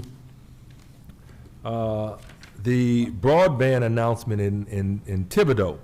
You all, Regents, I know you all are aware of Governor Edwards prioritizing broadband expansion across the state to close the digital divide and expand access to high-speed internet to every Louisiana home and business. The Board of Regents has partnered with Louisiana Connect to support those efforts to help our students assess critical education and training resources. On August 28th, as you see in the picture there, Commissioner Reed joined Governor Edwards for a ribbon cutting in Thibodaux on a newly completed project bringing high speed to Lafourche Parish. And so, you know, the state's Gumbo project has brought high-speed internet to over 100 Louisiana families and businesses throughout Lafourche. Now, Commissioner Reed and I were at another event, which Regent Aubrey was also at with the governor here in Baton Rouge, and I think we mentioned that at our last board meeting. But at that meeting, he mentioned that we are, as a state, leading the charge in the country. I don't remember the specific number, so I don't want to misquote, but I know we are in first place as it relates to the pursuit of broadband expansion in the country. So it's always great to be first in something positive. Okay, so great job. Obviously, it looks like they're having a lot of fun. Also, the Board of Regents staff retreat, which I had the pleasure of being at, and kind of doing the intro. At the Board of Regents staff retreat on the 31st of August at the Capitol Park Museum, it was great to see everyone gathered, network, learn. You know, the theme was of the retreat was Revive and Thrive, and Regent Sterling was also there to kind of give the keynote. And she did a great job of sharing her story and information on having a work-life balance. So it's always great when you see that camaraderie, team environment that our staff has when you think about the importance of the work that they are doing. So next, the Governor's Higher Education and Healthcare Investment Event. Y'all see Regent Sterling is everywhere. She and Regent Meir, but this one, because that's not, Regent Solomon. I'm about to say, that's not Regent Meir. So, Regent Solomon represented the board on September 6th at LSU Health Science Center in New Orleans to recognize Governor Edwards for his health care and higher education investment during his administration. We all know the significant impact that he's made over these last 7.5 years in both of those fields. And as we heard yesterday, Governor Edwards and the legislature have delivered historic investments to higher education that will have generational impact if we can continue reinvesting in our institutions. So our great board members continue their strong engagement, which we sincerely appreciate. And members, that concludes my remarks. So moving on to item 6, the master plan.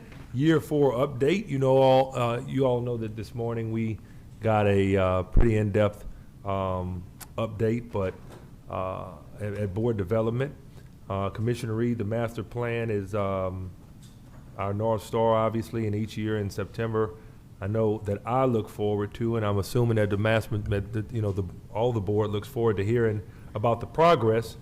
And I was pleasantly surprised by our report, especially in the midst of the challenging circumstances that we as a state have dealt with over these last several years. To still continue to make progress towards it shows that that we're doing our job, but much more importantly, the folks that are implementing these things are doing their jobs as well.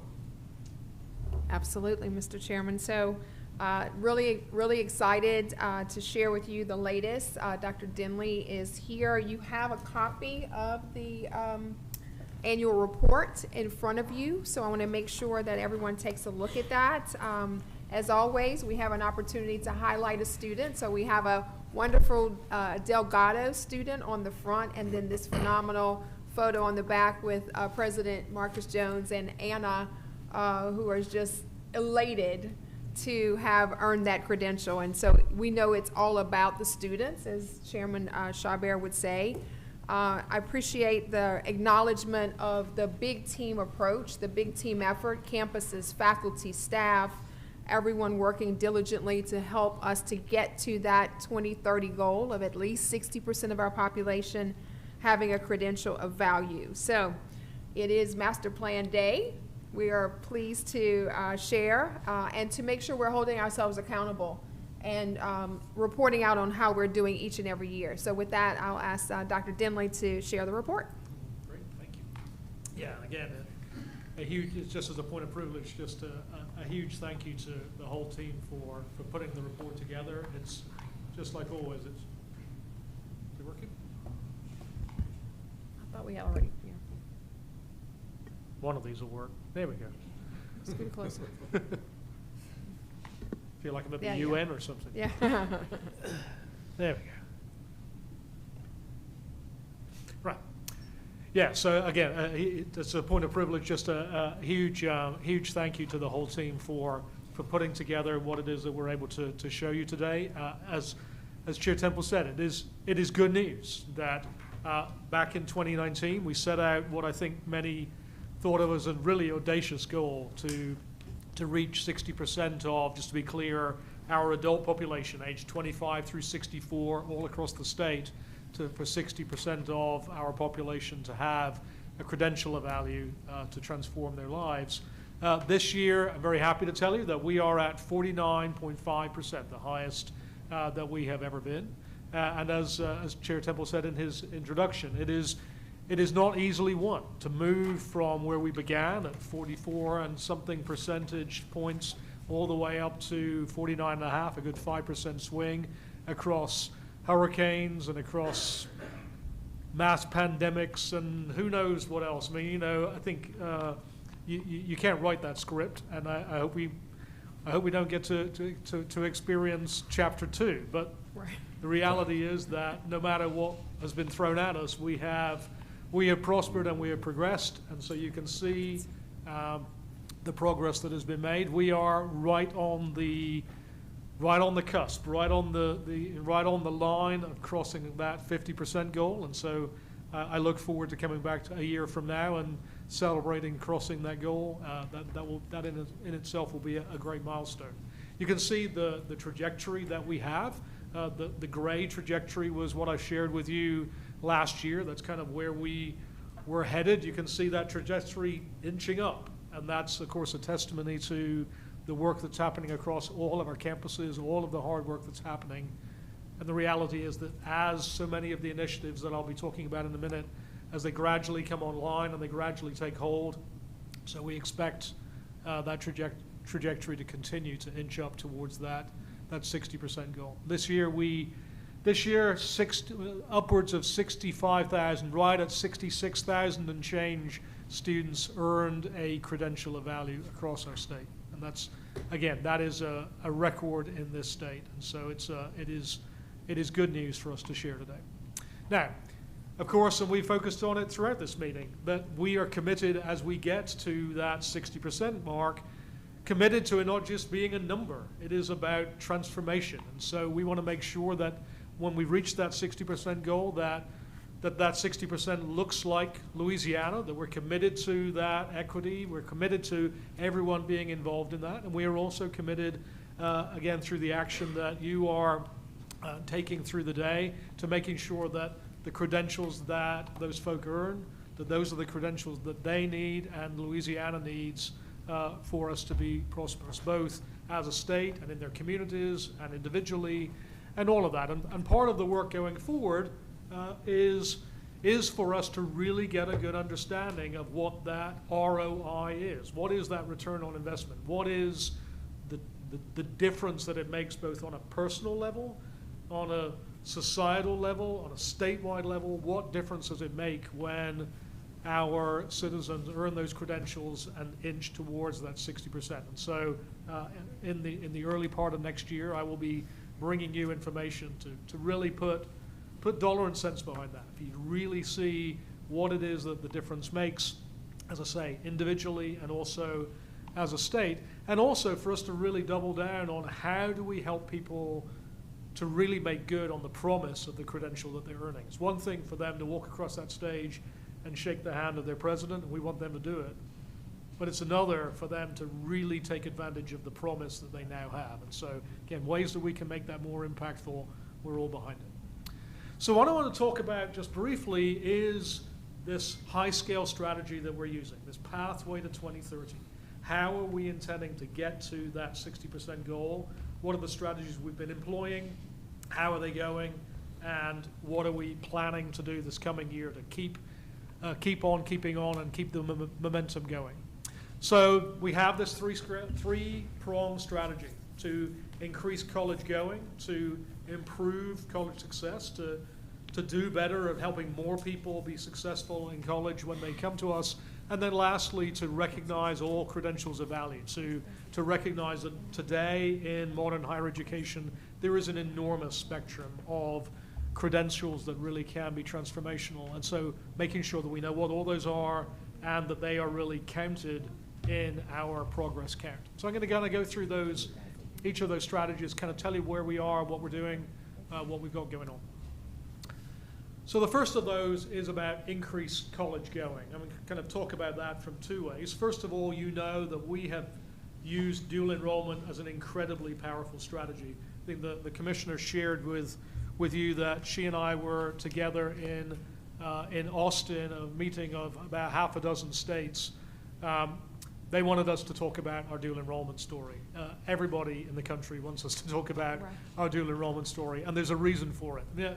This number that I'm showing you on the screen, if you look in the report shares last year's progress. And I think we shared with you during the year that last year, in comparison with the year before, our enrollment in dual enrollment already went up 11%, and for our African American students, it went up an additional 1,500.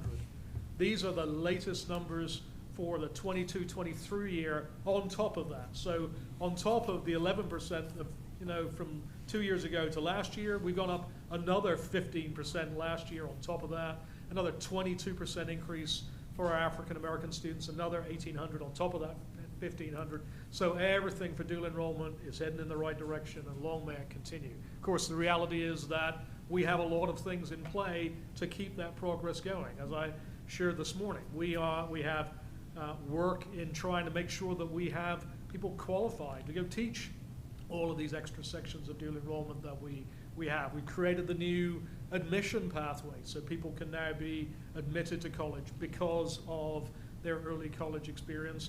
And of course, it's also the case that we've changed the way in which you can be eligible for studying dual enrollment, and then this latest action of creating the dual enrollment choice modality to allow students even more flexibility in those early college experiences. We really believe that this is going to pay off for us. And these additional students who are going through these dual enrollment experiences, these early college experiences, many, many more of them will seek some part of their educational journey after high school. Maybe that's an associate's degree, maybe that's a bachelor's degree, maybe it's a doctoral degree, maybe it's an industry-based certification, maybe it's all of those things, but we want to make sure that that is an enrollment superhighway for us. So really good numbers to share. Of course, it's not the only way, and so the reality is, I shared with you, I think, last meeting that we are using this new approach to promoting admissions, to making sure that students in high school know that they already have the scores that it takes to be admitted to institutions across the state, that they don't have to go find out, they don't have to figure it out, they don't have to wade through complicated policies to know whether or not they are eligible. We're going to tell them. So this year we will be, last year we did it in 2 parishes. This year we will be increasing those parishes, looking to other parishes across the state, and then partnering with organizations on the ground It's one thing for them to get an email from the commissioner saying, congratulations. It's another for them to know how to turn that into actually enrolling in college. And so we know that there are organizations right there in their hometown, in their region, who would like nothing better than to help them to enroll in college and realize that dream. So a lot of work in trying to expand that promoting admissions piece. Then, of course, the reality is we're not going to get to our goal unless we really are able to engage adults who perhaps have tried college before and it didn't go well, or wasn't what they were expecting, or now they want to try a new kind of college for them. And so the MJ Foster scholarship program last year was the first year of that. A month from now at our October meeting, I'll share a full-blown report of exactly how that first year went. But the reality is we know that thousands of people came back to higher education who perhaps would not have even thought of doing so and earned important credentials. And so expansions of the way that we can impact the lives of adults through the MJ Foster program and other programs like it will be an important strategy in that increasing college going. In improving student success, so right now on all our campuses, developmental education, standalone developmental education in mathematics is gone.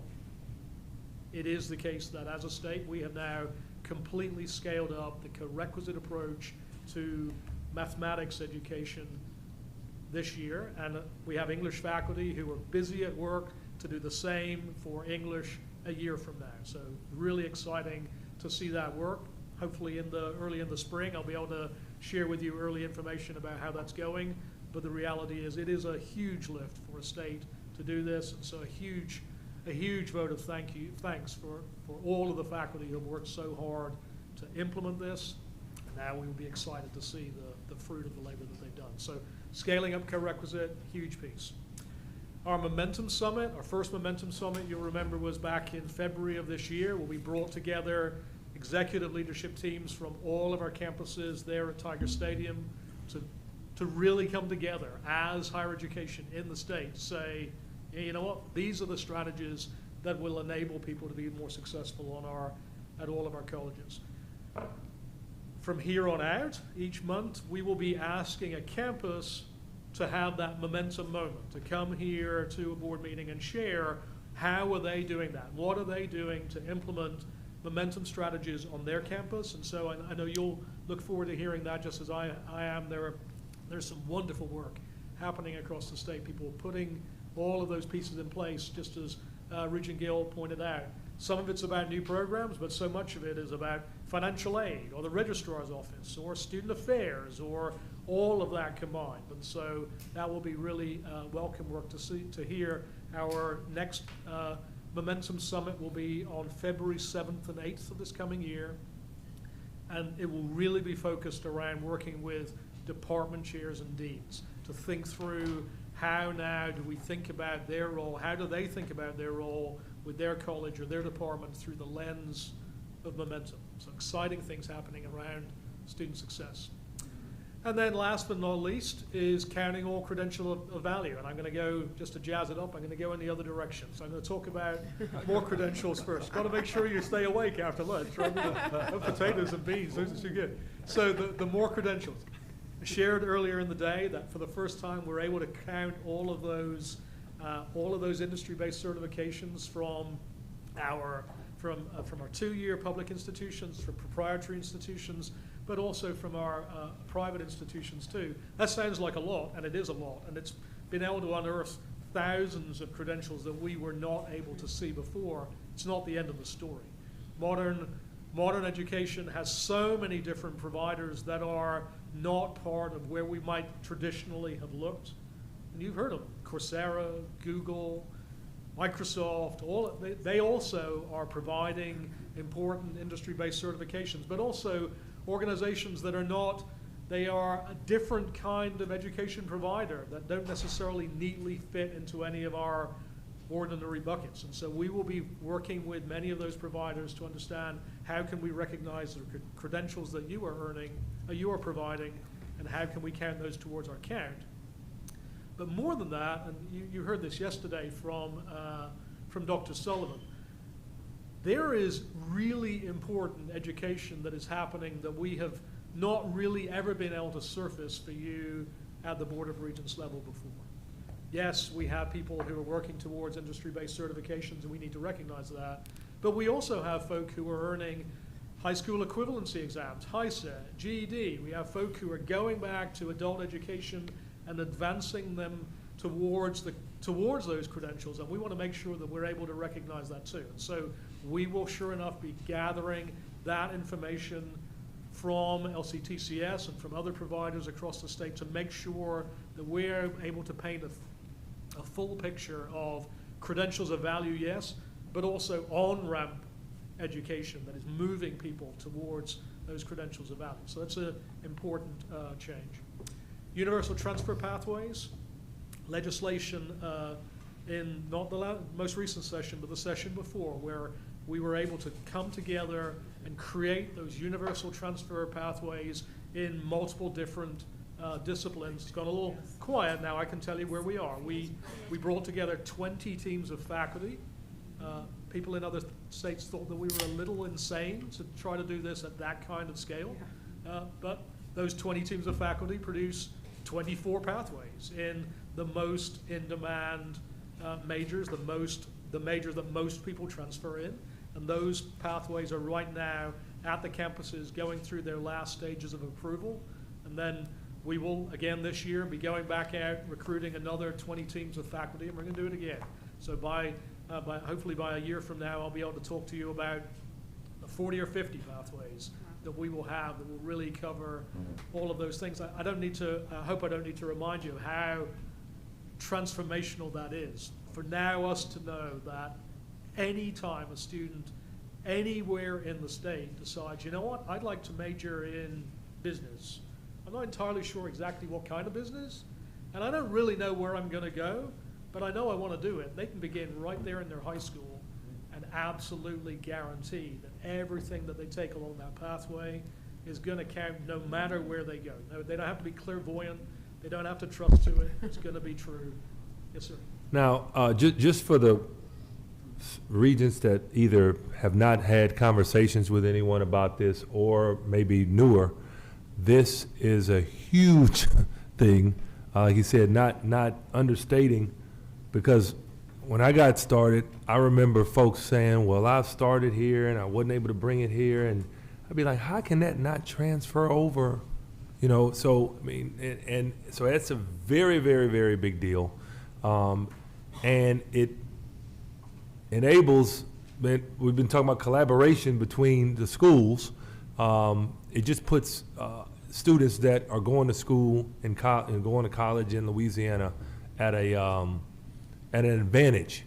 And it also probably, to a certain extent, helps us build a fence around the state a little bit, you know, so. I mean, it makes it really attractive. When you're well on that path, and we can guarantee we'll take all of it. And if you go, you know, to other states that might be close, they can't guarantee that. It makes it really attractive. That's right. So, yeah, so good pieces. And then the last, reverse transfer. So this is talking about really trying to build the capacity for us as a state to be able to recognize and reward the work that has already been done. It is all too common. It's all too common for a student to begin at one institution and quite reasonably move to another institution, and then maybe another institution. And then up until now, we've not really had the mechanism for an institution along that journey to say, well, you know what, actually, with all the courses you've now taken, we could award an associate's degree for that. That two-year school right at the beginning, not having access to all of that course transcript all the way along, hasn't up until now really been in a position to say, we want to honor the work that you've already done and award that associate's degree. That's what we're talking about. The analysis that we have suggests that something of the order of 3,000 people right here in Louisiana have already taken the courses to be awarded an associate's degree, but they don't know it, and neither does the school that could award the associate's degree. And so we have built the capability and built the policy work for that to be done. And so we are now working with getting that information into the hands of those campuses so they still have to do the official work and make it just because my laptop says that they've taken courses, that's not the same as an awarding a degree. And so we need to make sure that campuses are then able to do those appropriate degree audits, contact those students, ask them, would you like to receive this associate's degree, and all of that. And so that work will be happening in the coming months. But again, building that capacity, not just for now, but on an ongoing basis to make sure that when people across their educational journey earn a credential, that we're able to honor that by awarding that credential. Exciting pieces. So that's the picture of momentum. That's the pathway to 2030. That is the journey we've already had and the journey that is yet to come. It's, I think, an exciting picture, and I'll be happy to answer any questions that you have. Tristan, I've got a question for you. When you look at the chart that shows how you get to 85,000 students earning credentials annually by 2030, and I think back to yesterday with Dr. Monty Sullivan's presentation about the number of completers annually through the LCTCS system. His chart showed a projection that LCTCS alone in 2030 would generate 50,000 completers. How does that correlate to this number of 85,000? Is there a per system goal that's established that we are kind of measuring which systems are achieving or which not? It just seems like it's a big number. 50,000 out of 85,000 is a big percentage that LCTCS alone would be responsible for.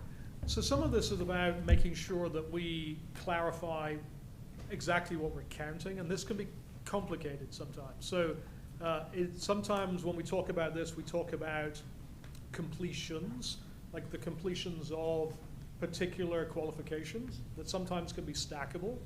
And then sometimes we talk about completers.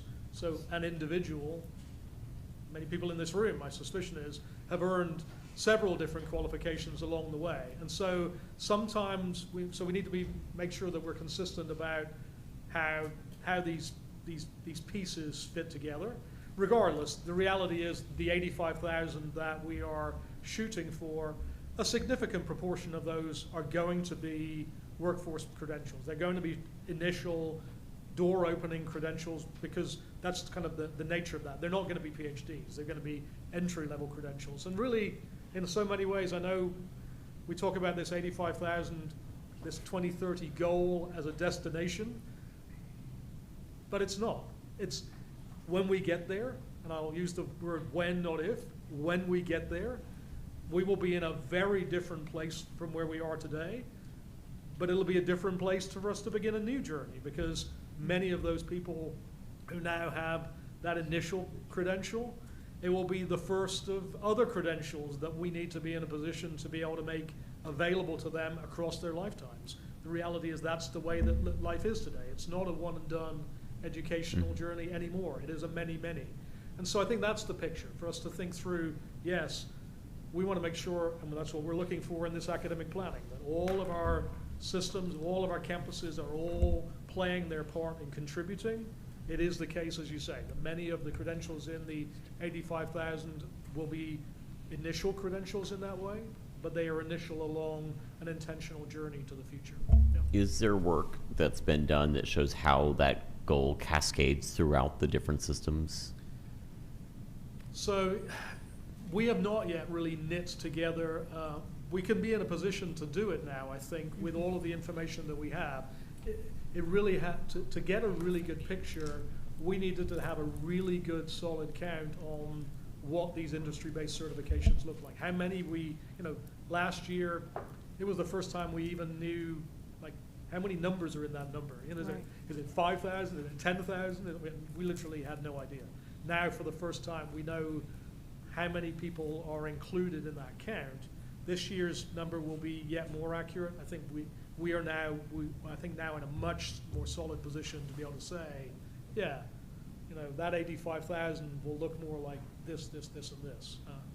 That's a reasonable accept. As I think about like resource planning, and on the heels of our budget conversations yesterday, everyone wants and needs more, right? Yes. But if the goal is to align the finite resources that we as a state have with achieving that goal that's plotted for 2030, then how we allocate those resources and what our expectations of them to deliver on the credentials of value in each of the respective systems and institutions needs to be, I guess, considered in our operational planning as well as our own programmatic planning.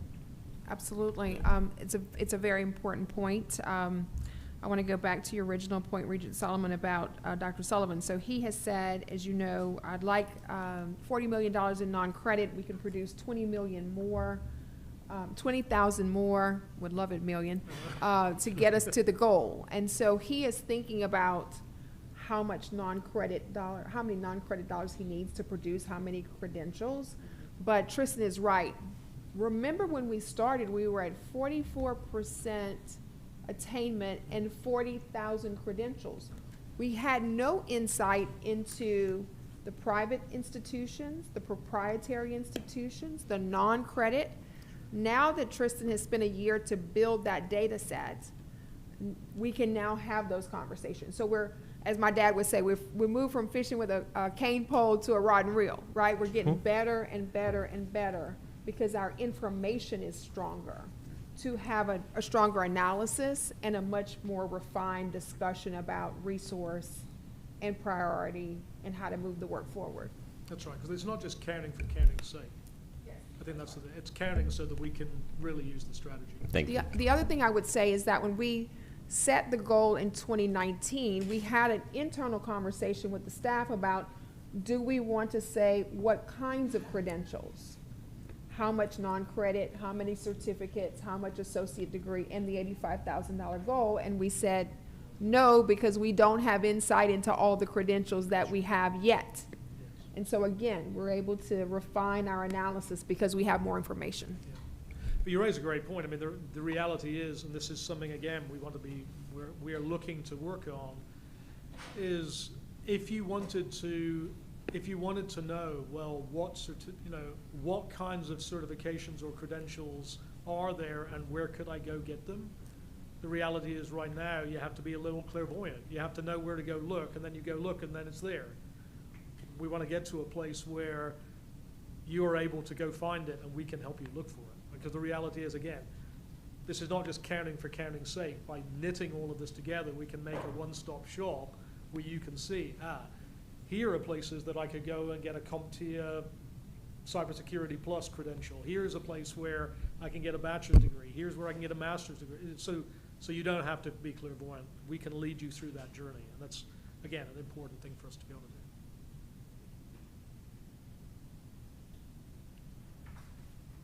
All right. Anything else? I don't believe so. That was a lot. Not today. Thank you. Appreciate it, Tristan. And I also want to recognize Chris Yandel, Dr. Yandel. Raise your hand. And Tristan. Y'all don't even know what I'm recognizing him for. Y'all clapping for. Y'all don't even know what we're recognizing him for, right? And Tristan. But this, I looked at this and I leaned over to the commissioner and said, where'd y'all get this done? And she said, Chris designed it. I said, not, lunchbox notes, right? That's an inside joke. Some folks got to know like that, right? But that was, you really did an amazing job. And then the writing in it, very well done, Dr. Denley. So let's give both of those gentlemen a hand. Yes, phenomenal job. So next we will vote on all the committee reports and recommendations together. Mr. Chairman, I just would like to, the particular one on facilities, I would like that one to be separate. Okay. All right. So say it one more time. Which one? Facilities. The facilities, the parking piece? Okay. Yeah. All right. So and he beat me to the punch. I was about to say if any board member wants to separate, so there you go. Okay. So then what we'll do is, can I have a motion to approve outside of that facilities? Can I have a motion to approve everything outside of that? So moved. So move. Regent Meir? Regent Gill. Gill. G-I-L, 1 L. Okay. Great, thank you. So Any discussion? All right, now, y'all gotta help me. How do we move forward with just that one? We got to vote on this one first. Okay. All right, all in favor? Aye. All opposed? Okay, so motion passes. Now, the motion to take a facilities separate. Well, we already did that, so I think we need to identify the actual item, because. the specific item, okay? Specific item in facilities, because we voted on previous, other things. Correct. Let's see. Okay, Uma's coming forward. So on the facilities and property agenda, you had a consent agenda, a third-party project report, and then a third-party ULL football stadium seating. So you have removed that entire agenda from the approval. Right. So how do you want to proceed? I would like to make a motion to approve all the items on facilities except the third-party project. If that's okay with In everybody. Globo. In Globo, and then we can I segregate. second his motion. Right. Okay, all in favor? All in favor? Can I ask a question? Yes. Are we voting right now just to approve items Everything but the 3? third party. All step in 3? We're not necessarily voting right now to disapprove item 4, right? Correct. Okay, just want to clarify. Okay, and so on that question, do we have a specific action of what we're going to do with that item if we're not? Let's take up 3 Gotta vote on three. Okay. Y'all know, these rules are right, exactly. We're not One making moment. it that complicated. Okay. I second the motion that we approve all items except, and it said. Third-party Yeah, UL. Third-party project. Third-party UL project, okay? All those in favor? Aye. All those opposed? Ayes have it, motion passes. Okay, now, third-party UL football stadium seating replacement project. Okay, so you gotta help me, what are we wanting specifically to do here? Just to be clear, just to be very clear, I anticipate, based on the committee report, that this item would be approved. I only wanted it separate because of the consent. It's not going to be unanimous. Gotcha. So I would not be voting for this, but I have no objection, but I just wanted to be very clear. And this first one I read to this extent, man, I read these items, I just think it sets a very interesting precedence and construct where we are proving a third party, and I get it for the purpose. I've done it at other institutions. But with the overall intent, and they're very clear, I appreciate the transparency, to build the suites, the lower bowl, club level, and club level seating specifically, not for general public, not for the students, and then we are tying it to not only just parking, not student parking, but general parking, and people get a parking, but we do say a master plan student fee. And I've been a part of comprehensive master plans. I understand overall intent of what that looks at. I just don't think that is a really good structured system if I were a stakeholder and as a taxpayer. So I just would not be supporting this particular item. I feel the need to put that on the record. I appreciate your thoroughness and transparency in that explanation. So, Mr. Chairman, I move approval of the item and request a roll call vote. gotcha. Okay, great. All right. Yes, So ma'am. you now are discussing that item that was taken out of the consent agenda and moved for specific consideration, so you debate that and you vote on that. There is a motion to approve it, and now you'll vote on that. You need a Okay. second. All right. Motion and second. Roll By call Regent David, roll call vote. Could we have some discussion before? Absolutely. I'd like to hear some discussion, further discussion in favor of it. Okay. Well, I think, Bond counsel. I'm for the board members. well, he's, bond counsel's coming.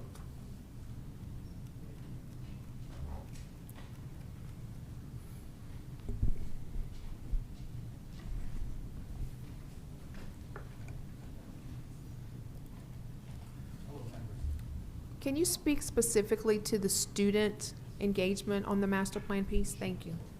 So first, just if I can. Yeah, thank you. Lawrence Sissing, representing UL. First, with regards to the revenues that are going to be used to pay the debt back, this is a structure where parking revenues are used for a parking facility. So when in 2013, Lewis Street parking the garage was built on campus. So the master plan fee and all of the parking fees around that became a credit structure. And so moving out with this is just a piece. The suites are not going to be paid by this particular donation, I should say, contribution. This is just going to be what can be into the public and what the public can access. And the reason why is we get 200 basis points cheaper in interest costs due to tax-exempt rates as opposed to taxable rates. So the parking is actually going to be used to pay for the Lewis Street parking garage, which is already built and in operation for 10 years. So it's just part of the credit structure, and we just wanted to be, wide open on what all the credit structure would be. So that's the financing piece to this. Perfect. Yes, sir, Sammy. Regarding the master plan student fee and what I'm seeing with this project, how is this going to benefit students? So this is the piece. This is a piece that's going to supplement another $40 million coming from the foundation, from a loan that they're going to make, plus another $30 million that they've raised for the stadium. And so this is just the university's piece to that large project. So you're going to end up with a $65 million infrastructure project. And this is the piece that the university is playing, and it's tying into the entire campus renewal. And it was part of the master plan and discussed back when it was formed. I thank you for this specific numbers, but I know all about the money and what it's going to take and foundation match, but how will this benefit them, specifically with this project? Right. I mean, I think campus life is a big piece of this, and this is part of the master plan to really overhaul the university's campus facilities. And this piece right here is the part that just kind of ties in the larger piece. So it's creating like $70 million of economic impact to come into the part, and the students benefit because all the excitement and all the focus is going to be around campus. Thank you. I mean, I think that I can appreciate your comments on that, but what we see before us specifically said that this project is a portion of a larger stadium renovation project to add premium seating, which includes, and it lists these other items. I think it's short-sighted for us to approve this in this structure with this narrative without seeing the overall impact if we utilize the master plan dollars that are specifically tied to students. And like I said, I just philosophically, this is my very conservative side. I think it sets a precedent, and if we're going to utilize these kind of auxiliary service enterprise revenue for those, in my opinion, way outside of what the overall logic and intent may have been, I think it's going to bring other similar type projects when people could utilize fees to do things specifically, because we put in writing that this is going to be upgrading premium seating and things like that. Regent Seal? So Hope. I'm sorry. Question for Mr. Sisson. Yes, sir. As I understand your discussion, if you deleted that portion of the fee, the project would still be built. It would just be built at a higher interest rate. Yes.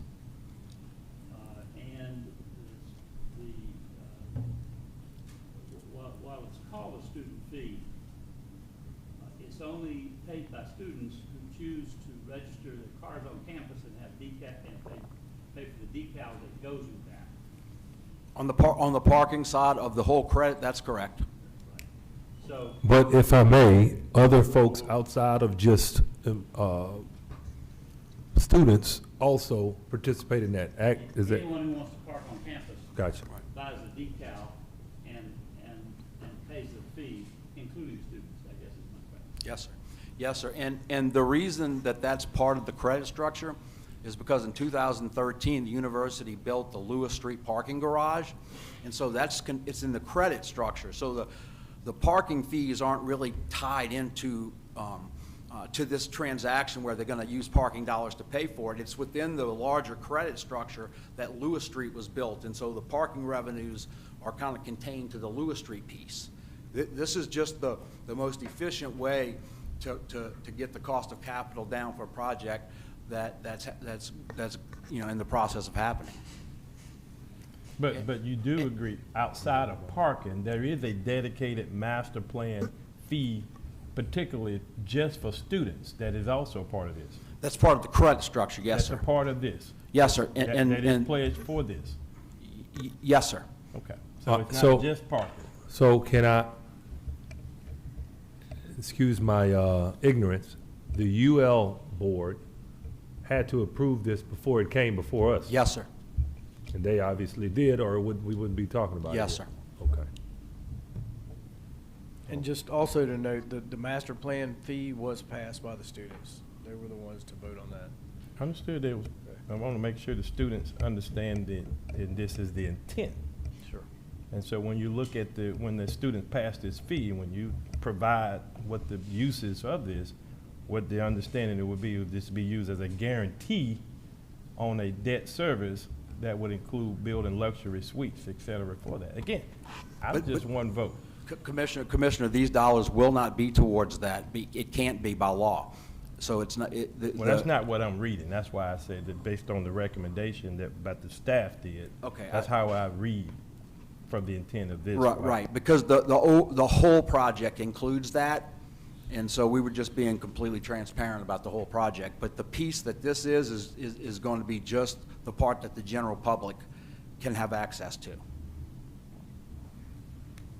So are you saying that the student master plan fee cannot legally be applied to the stadium? No. It can only be applied to seats that can house the general public to get the tax exempt rate. And so it was structured around being able to get 200 or 2 percentage points lower in interest rate. So there's a piece to the stadium that can be used for that, and that's the piece we carved out. I see. Okay. So, Regent Wild, do you want any further discussion? Thank you very much. Great. So, we, where are we now? Roll call vote. Roll call vote. Okay. Doreen, you want to?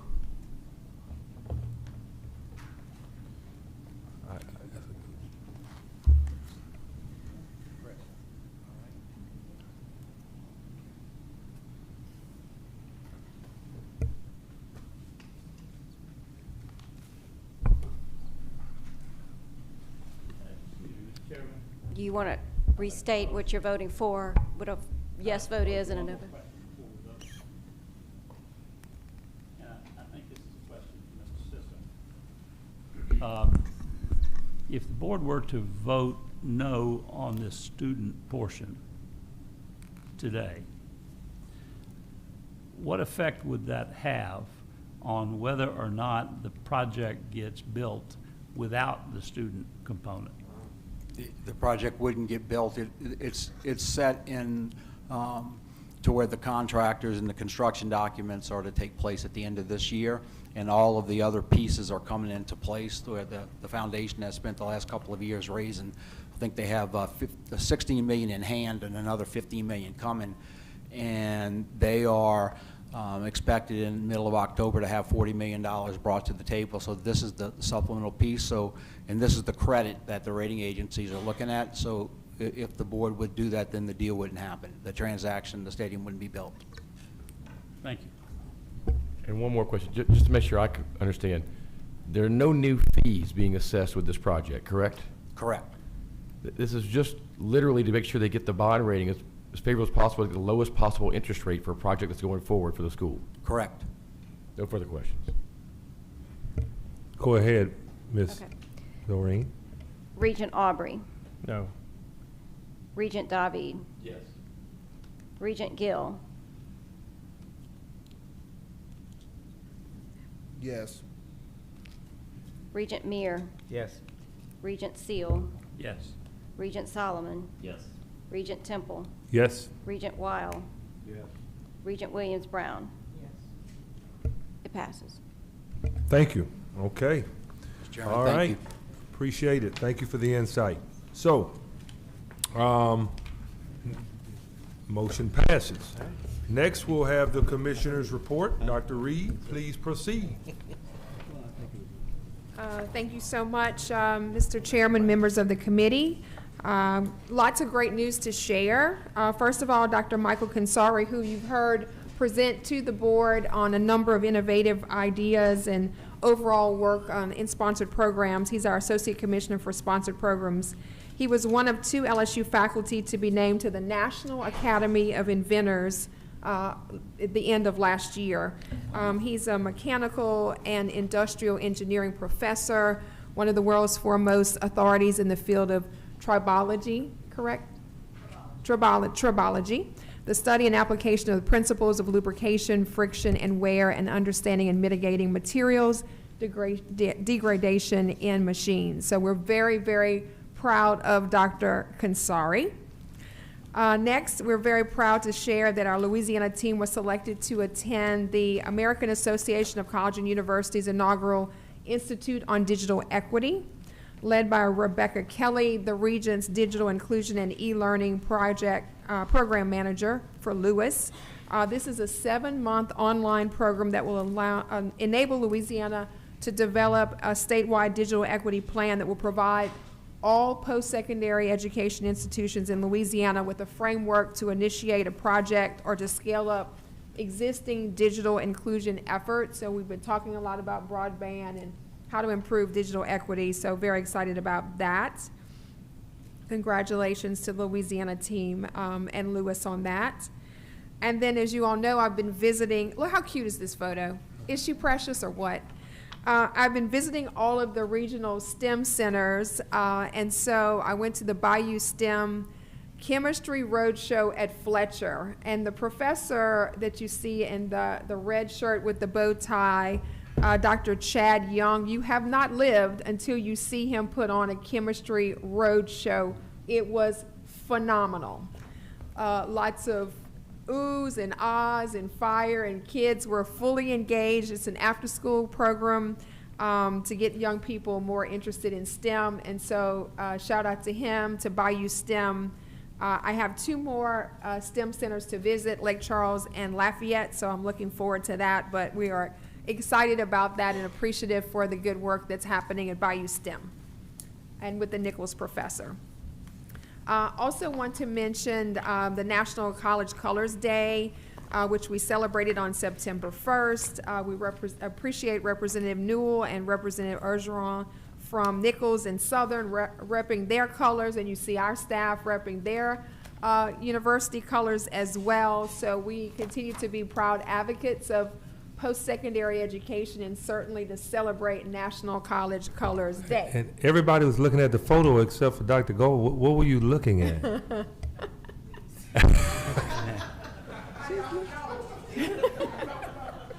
It's this way, it's this way, Bree, it's this way.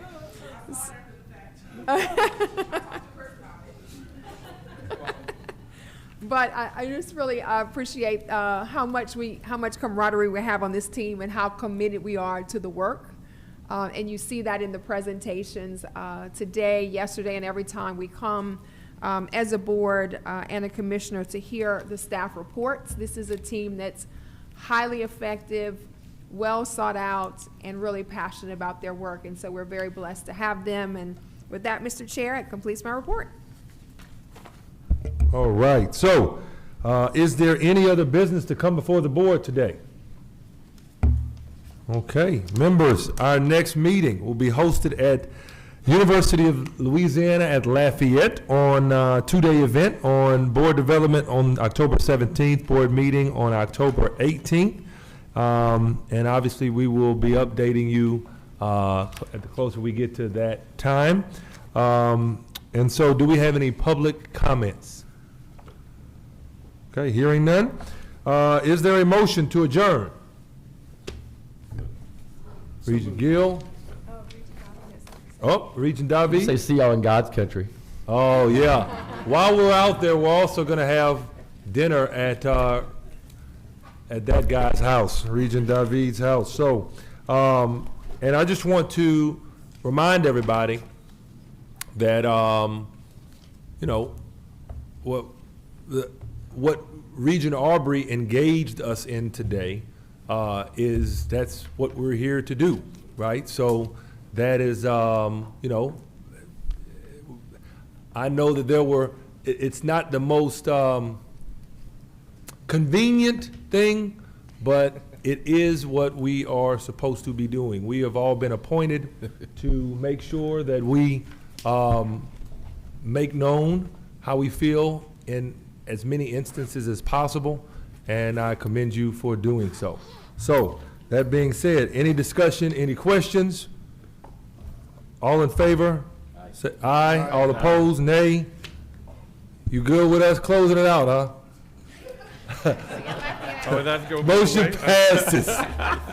We're adjourned.